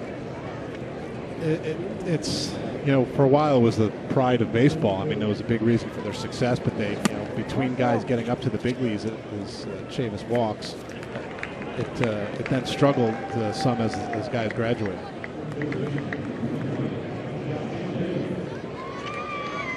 Well, when you think about the Red Sox and a guy like that with right-handed power for all of the great athletes that they had in winning their division, that was the thing that hurt them the most was power. Right. And they still have guys. I mean, obviously Devers came up and made a huge contribution. Chavis is going to be a big leaguer, but they traded away the main guys that they had to get Chris Sale, and that really weakened a system that had started to thin out a little bit just over time. Josh Naylor, a first-round pick, number 10 prospect in the Padres system. How far away is he from helping? I'd give him another year. Although he performed well in Double-A, he's very young. You want to make sure that he's ready for all facets of the game. He gets a knock for his defense at first, but I think he's a little more agile and athletic than you would think. Take another look at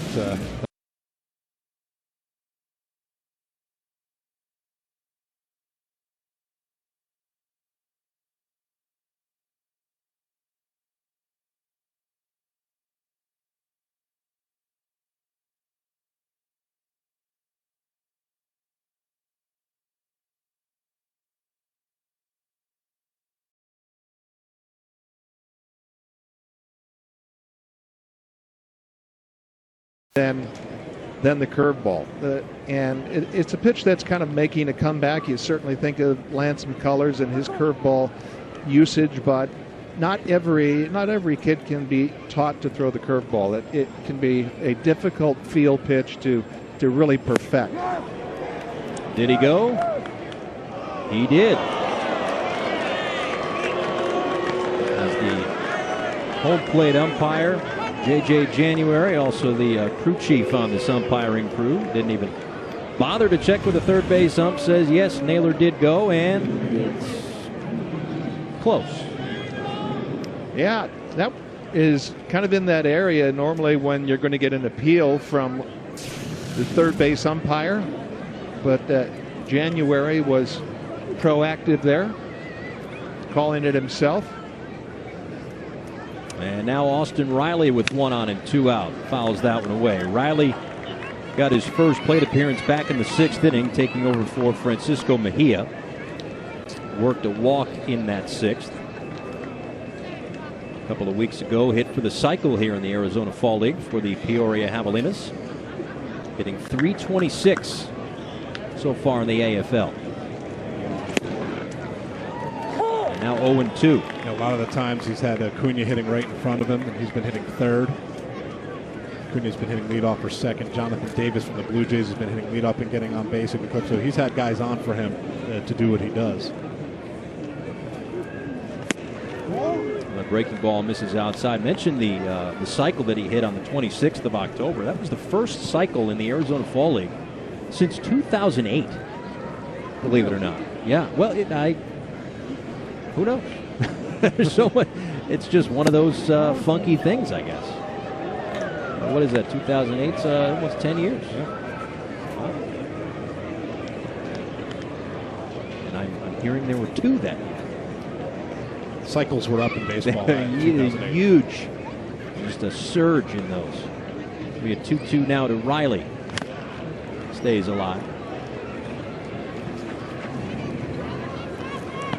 So again, when you look at this Atlanta Braves team for the first half of the 2017 season, they surprised a lot of people. They weren't, the Dodgers or the Astros or the Nationals, any one of those teams really blowing anyone's doors off, but they surprised people because they're supposed to be in this rebuild and they weren't, quote, supposed to be that good. But how far away are they as an organization? 2-3 years away from really being competitive? I think next year they're the team that nobody wants to play. And then 2019, they're the year that they're the team that's really competing. Could they be ahead of schedule? Sure. I mean, we saw what the Yankees did. Sure. Granted, the Yankees had a few more veterans, but no one expected them to compete that quickly.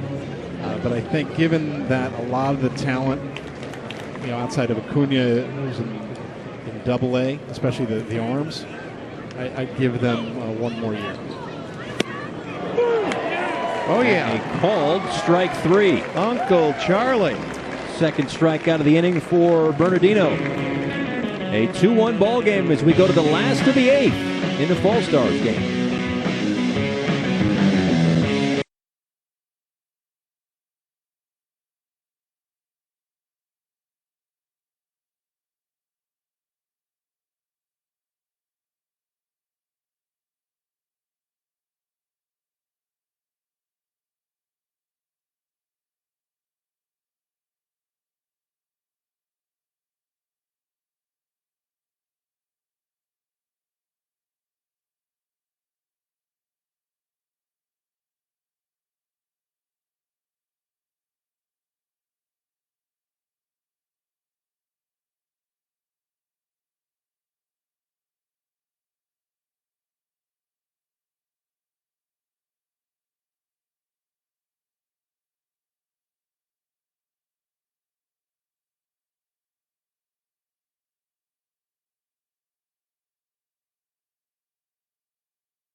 At the meets.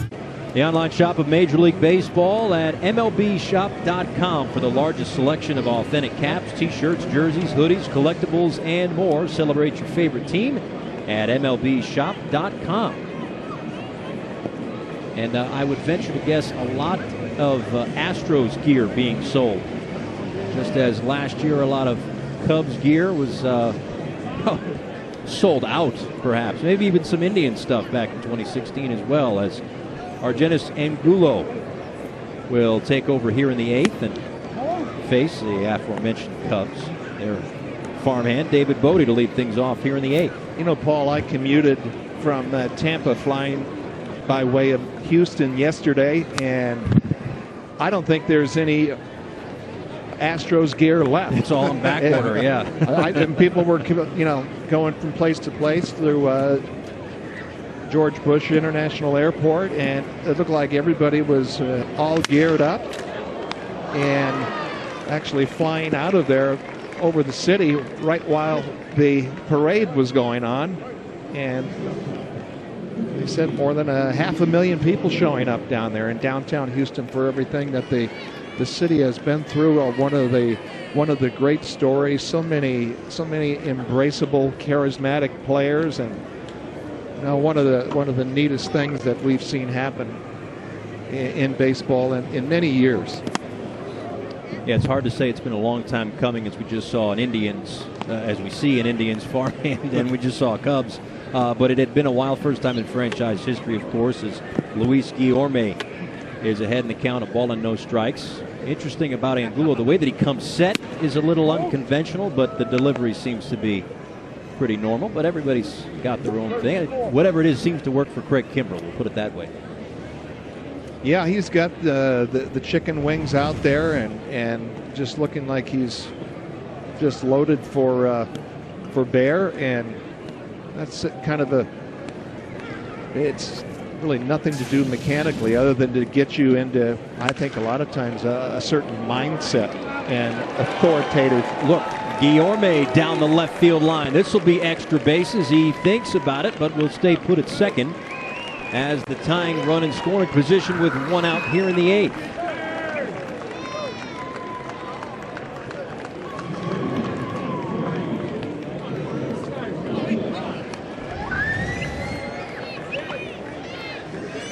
I mean, to be able to handle a pitch like that, kind of coming in on the fists and really showing somebody who's pretty strong from the elbows down, to be able to flip that with authority into the left field corner. Almost inside out at it that way. And that's what he puts the ball in play.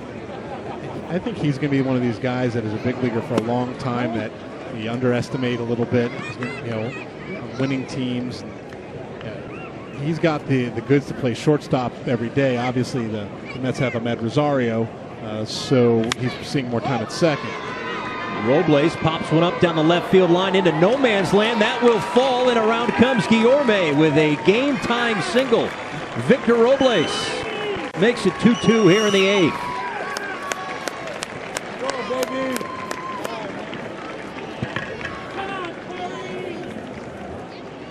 Well, that ball was in the air for a long time, playing deep in left field. Randolph lost his lid, but Guillorme comes around to score after the one-out double, and now Robles on at first, just as he was back in the first. He stole a base then. We'll see what he does now. Corey Ray at the plate. He takes low.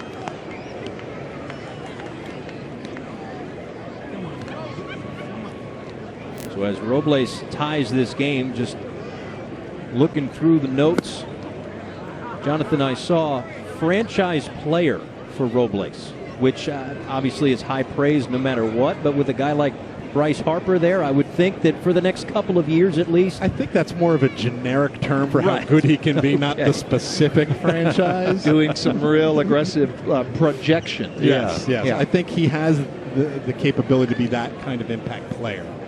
Obviously, when you have a Bryce Harper on your team, the ability to bring in other players, he may not be the franchise player right away, but he could grow into that. Just wanted to clarify. Yeah, that's all. Well, we already predicted that Bryce Harper's signing with the Yankees, right? So yeah, I think Paul did. Well, don't get Paul me in Severino. trouble. I will get myself in enough of my own trouble. I don't need your help. It was, if anything, speculation at best. We'll put it that way. Yeah, I'm wondering what's kept Robles so long over at first base. I figured he'd be off and gone. Stays put on that one upstairs, 3-2.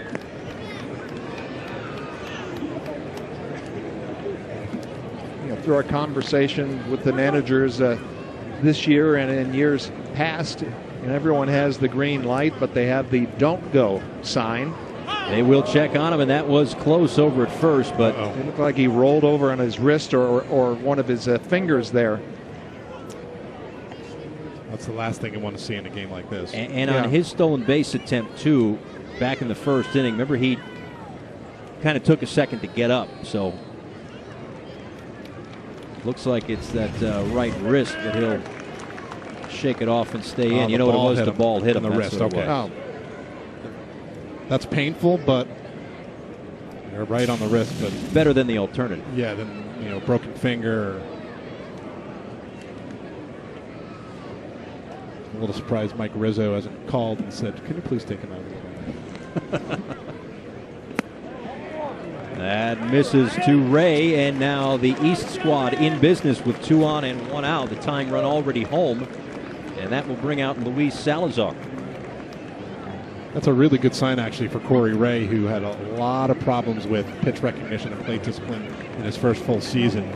To see him be patient in a setting like this in a tie game is a good sign. A pitching change here at Salt River Fields. We are tied at 2 in the 8th. Back in a moment.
Men Plus Care. Telecast is presented by authority of the Office of the Commissioner of Baseball and may not be reproduced or retransmitted in any form, and the accounts and descriptions of this game may not be disseminated without express written consent. Back here, Salt River Fields at Talking Sticks, spring home of the Diamondbacks and the Rockies. Paul Severino, Joe McGrain, and Jonathan Mayo of MLBpipeline.com. We are now tied at 2 after a Victor Robles RBI single. Tyler J out of the Twins system takes over, and he'll face Sheldon Noisy, and that one is outside, a ball and no strikes. J, a first-round pick, 6th overall in 2015 out of the University of Illinois, Urbana-Champaign. Well, it looks like he has that power build. Yeah, no, he really does. Had a game of his the other day. Went to the 10th inning, and they put the runner at second base because they're trying that out here. And he said, "I don't care about that," and he hit it out for a walk-off. And he was trying to do that on that pitch. Sheldon Neuse struck out in the 6th, but he faces Jay here. The question with Jay is, going forward, what's his role? Right now, his role is to get out of this jam in the 8th. He's a reliever full time now. He just didn't get a chance to do it because he missed Muskie with injury. Hot shot up the middle, base hit. Robles around third. He will score, and Neuse comes through with an RBI single. The East takes a 3-2 lead. Well, not power there, Joe, but got the job done. Well, you saw his reaction after that foul ball, and plenty of reactions in the dugout. It's like he missed his pitch, got a breaking ball where he just drops the barrel on it, keeps that front shoulder and hip locked in, and just lets the bat do the work, driving it up the middle. And a skip to Malou over home plate with the go-ahead run. Sorry for the play-by-play there, Paul. Oh, please. I was not doing a great job anyway. Part of a trade in the summer was Neuse going from the Nats to the A's as Victor Reyes files that one back. Part of that Blake Trinan, Sean Doolittle, Ryan Madsen deal. So those were the headliners from a big league perspective. But Neuse goes from Washington, D.C. to the Oakland farm system, and now comes through here in the Fall Stars game as Reyes fouls another one back, 0-2. And oh, by the way, Neuse, the number 14 prospect in the A's system, so something to fortify what they've got going on in Oakland right now. I've liked his bat from what I've seen in my time out here a lot. A lot of loud contact. Yeah, just in that foul ball, not that one, but the previous one. You know, you can see that there's not a lot of movement. It looks like he lets the ball travel, and he keeps he keeps his head locked in there pretty well, and then just he's firing from a real stable position. It's interesting because he is one of those leg kick guys, and sometimes you think, oh, well, that means there's so much movement. Timing really, and all that. Everything is, right now he's been on time more often than not. But, there's a difference between having a leg kick and floating towards the pitcher and just having that leg kick and just staying on balance. And it looks like he's doing a good job of that. Even, sometimes the way a hitter just fouls pitches off, you can tell, and it's also demoralizing to a pitcher to be able to foul off those tough pitchers' pitches. But he's doing it on balance and just letting the bat work and using his hands. Neuse goes. And that one is fouled away, still 1-2. Talk about all the things that you try to do with your body, and so much of it starts with just trusting your hands and letting your hands do the work, and everything else follows along and follows in place. Just like getting stacked.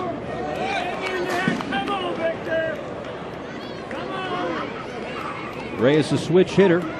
The number 19 prospect in the Diamondback system, according to MLBpipeline.com.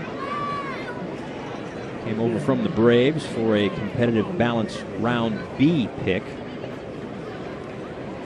With an insurance run at third. Fly ball right field sends Acuna toward the line. Should be deep enough, but we'll see the arm from Acuna. Wow, but not good enough as Ray scores to make it 4-2. Now Ray can run. And Jonathan Acuna was pretty back there in right field. Yeah, it was deep. He did get behind the ball decently, although it's not like he really got to circle around it. And he just showed what he can do. I mean, that arm is every bit a plus arm.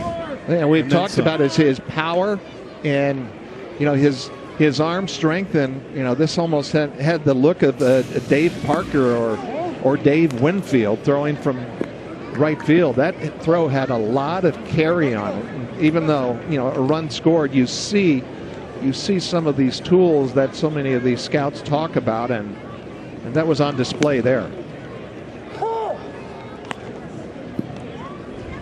Let's get a look at that again and watch how, as you talk, Jonathan, that he circles around, gets behind it off his back foot, and that's pretty. And that's how you do it, too. You throw it through the cutoff man's chest, so Yep. it didn't give Noisy any shot at trying to advance. And he's got enough carry on his arm that he can do that and still get it to the plate. So from a skill perspective, that was an impressive throw by Acuna, but from a game perspective, the lookout dugout, my goodness. That skipped right above the dugout, and thankfully, looks like everyone's okay. Yeah. Wow. But impressive throw. But from a game perspective, an insurance run scores. So 3 home in this inning for the East as they have taken a 4-2 lead.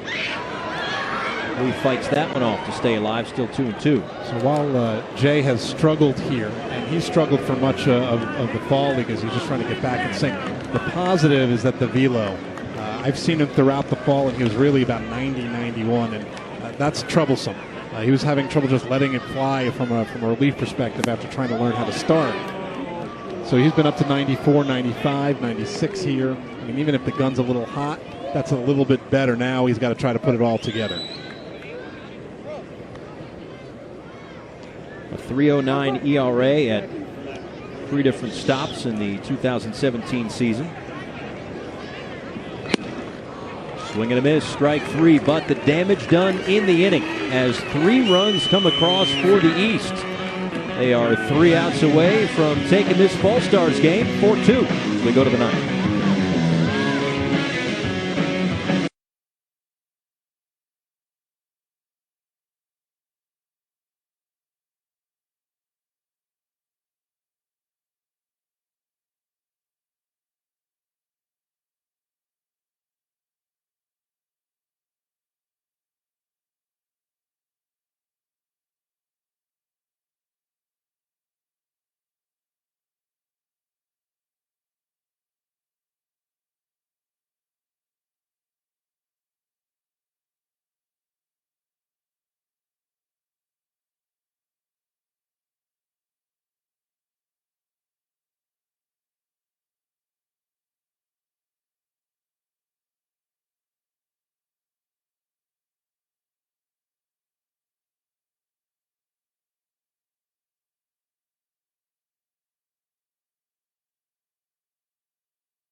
Of the 2017 season with RBI Baseball 17, packed with fast-paced pick-up-and-play MLB action and all your favorite Major League teams, players, ballparks, and much more. Get RBI Baseball today for Xbox One, PlayStation 4, Nintendo Switch, and mobile devices.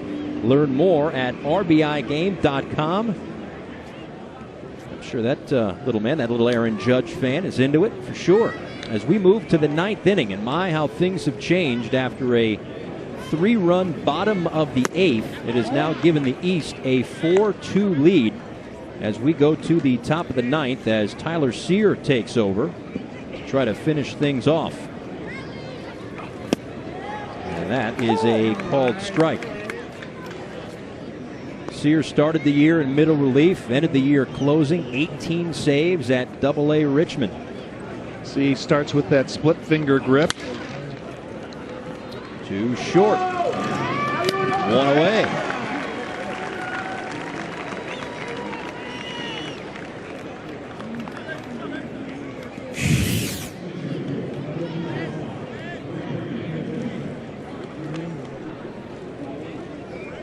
One of the things that he's working on in the Arizona Fall League is repeating his motion, fastball command. So as they say in any walk of life, there's always something to work on. There's always something to get better at. So you could pull the 50 guys or whatever number it is of players on these two rosters and what they're working on in the Fall League. But I would say going forward, Joe, you'd know as a pitcher that repeating your delivery and fastball command are probably at the top of a lot of guys' off-season checklists. Well, and it will be for the rest of any pitcher's career, because it will be, a constantly revisited fundamental within games. And I think when you really take off as a pitcher is that you're able to fix yourself and make those delivery changes within the good ones in the major leagues within a pitch or two, not requiring the pitching coach to come out there and give you a couple of cues. Is be able to feel it, be able to adjust and get back to the strike zone and be your own coach out there. And the repeating of the delivery, having that consistent release point and not rushing, those are fundamentals or mistakes that are constantly being corrected throughout the entire life of a pitcher. Yeah, you look at the scouting report here, the sinker, slider, and curveball, the 3 pitches, been very effective for him in the minors. Go down to first to complete the strikeout of Braden Bishop, and there are 2 away here in the 9th inning.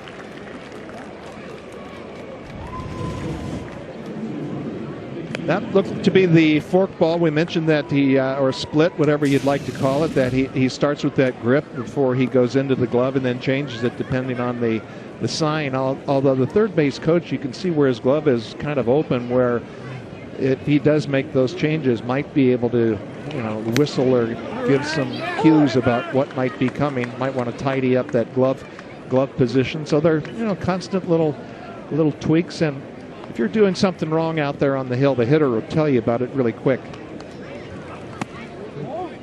Up and away to Nicky Lopez, the last hope here for the West All-Stars. In fact, we'll see Nicky Lopez next week. Member of the Surprise Saguaros. Surprise Saguaros, Peoria Javelinas.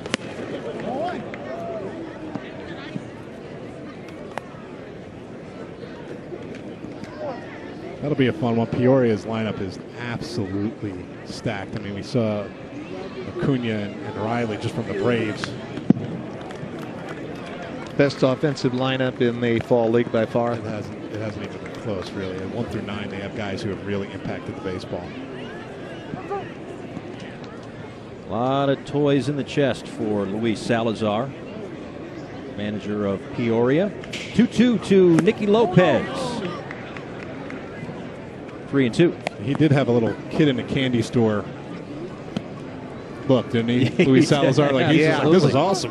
Yeah, he told us before the game that people have been pushing him for, what did he say, about 10 years to come out in the Fall League. He finally put his name in, and a day later they said, you're in. And I'm sure he's happy with that choice to finally come out here to the Arizona Fall League. Yeah, he said that he's had his eye on the Fall League for a long time and how much fun it was, and go back to the days of facing him with the Padres, that big swinging charismatic right-handed hitter. Fights that one off, and Robles is there to make the play. With 3 runs in the bottom of the 8th, the East All-Stars able to come back and take a 4-2 victory in the Fall Stars game here in 2017. And fitting that Robles is the one that puts it away. Well, you got to love it. We talked a lot over the years, Paul. This is a Fall Stars game, and with all the teams mixed up, and you see the unbridled enthusiasm. Guys are having a blast, and it was really a treat to see the skills on display. The best of the best, and we talked right off the top of the show who is going to be next, and the lefty Sheffield right there might be one of them. Yeah, he certainly will be. And considering that this league is always a hitting-friendly league, and people are saying the arms were a little bit down this year, maybe compared to last year. There were a lot of high-end pitchers. We saw a lot of good pitching, a lot of strike throwing, which is always a good sign. Guys get amped up for this kind of game. So maybe we didn't see the long ball as quite as much and things like that, but the arms were really, really impressive tonight. Yeah, we did see one home run as Urias homered earlier in this game, but a 4-2 final nonetheless. And it was a fun one, a low-scoring affair, but a fun ball game in a tidy, 2 hours and change, 2.5 hours or so. This slick defense up the middle on the double play started by Urias. We talked about his defense all night long, and it was certainly on display, helping to turn that double play. In the 5th inning, he connected on the home run, and that at the time gave the West a 2-1 lead. But in the bottom of the 8th, Robles with a high fly ball that was up there for a while, floats into left field, falls in. Guillorme comes in to score the run. Robles certainly excited to tie it. And then Sheldon Noisy with the base hit. Robles comes around to score. A sac fly would then follow before Robles puts that one away for the final out of the ball game. And a nice night for Robles. Started the ball game with a walk, a stolen base, came around to score a run. Had the game-tying RBI in the 8th. And again, glad to be out here for the Fall Stars game. We are not done, not by any stretch. The military appreciation game, Peoria Javelinas against the Surprise Saguaros next Saturday night at Surprise Stadium. And then the AFL Championship game at Scottsdale Stadium 2 Saturdays from tonight at 3 Eastern Time. And all in all, this is always a fun game to watch. We were not at all disappointed with what we saw. And Jonathan, as you mentioned, a lot of offense, at least on the scouting reports. We didn't see a ton of the offense tonight, but generally speaking, the bats that we've talked about all night long, they're going to hit. Yeah, and we saw the tools. We started off the bat talking about Victor Robles and Ronald Acuna and their tools, and we saw all of it. They picked up some hits. They ran the bases, even though Acuna got thrown out thanks to Tomas Nido. We saw Acuna's arm from right field, so we saw at least some glimpses of all the things that they can do. And Joe, to your point that you made in the open about not only the guys who play in this Fall Stars game eventually getting to the major leagues, but guys, as you mentioned, in Bellinger and Sanchez, Trout and Harper back in 2011. Sometimes they play in the Fall League in October and November one year, and they are making a huge impact at the big league level just a few months later. Yeah, that's why I had the first question of who is next, because it really has been that type of league, and of course this being the Fall Stars, having some of the better players of all of the teams here. And Victor Robles, a guy that you're looking at right there, may be the guy doing his thing, already receiving awards. It's usually right after they leave the Fall League and go to the big leagues to get their Rookie of the Year and then MVP, Cy Youngs, and all those type of things. Well, he'll start with this as presenting Victor Robles with the Bowman Most Valuable Player as Topps marketing manager Kevin Moody. So after a productive night from Victor Robles, the top prospect in the Nat system, a guy who got a September call-up, who was on the Division Series roster. Jonathan, I'll let you kind of have the final word here, the final prediction. We talked about Bellinger in all likelihood, because we don't know for sure, is going to win the Rookie of the Year. Right, I know. What? I'm hedging my bets, but I'm just saying in all likelihood, the Trout, the Harper, likelihood of him taking home the Rookie of the Year in 2018. I think it's going to depend on center, what the outfield looks like for Washington. I hate to sort of straddle the fence there, but a lot of it just depends on opportunity. Cody Bellinger had no opportunity at the beginning of the year. It wasn't until Adrian Gonzalez got hurt. There were some other injuries. They needed help in the outfield and at first. So he has the ability to have that kind of impact. I think it's going to be a question of whether or not the Nationals outfield needs him. Well, we shall see as our baseball action continues next Saturday as the Surprise Saguaros take on the Peoria Javelinas in the Military Appreciation Game. That's next Saturday at 8 Eastern. For Joe McGrain, Jonathan Mayo, our entire crew here in Arizona, I'm Paul Severino saying thanks for watching. All the action here at Salt River Fields. The 2017 Fall Stars game presented by Bowman Baseball Cards. A win for the East on the strength of a 3-run bottom of the 8th. We'll see you next week from Surprise.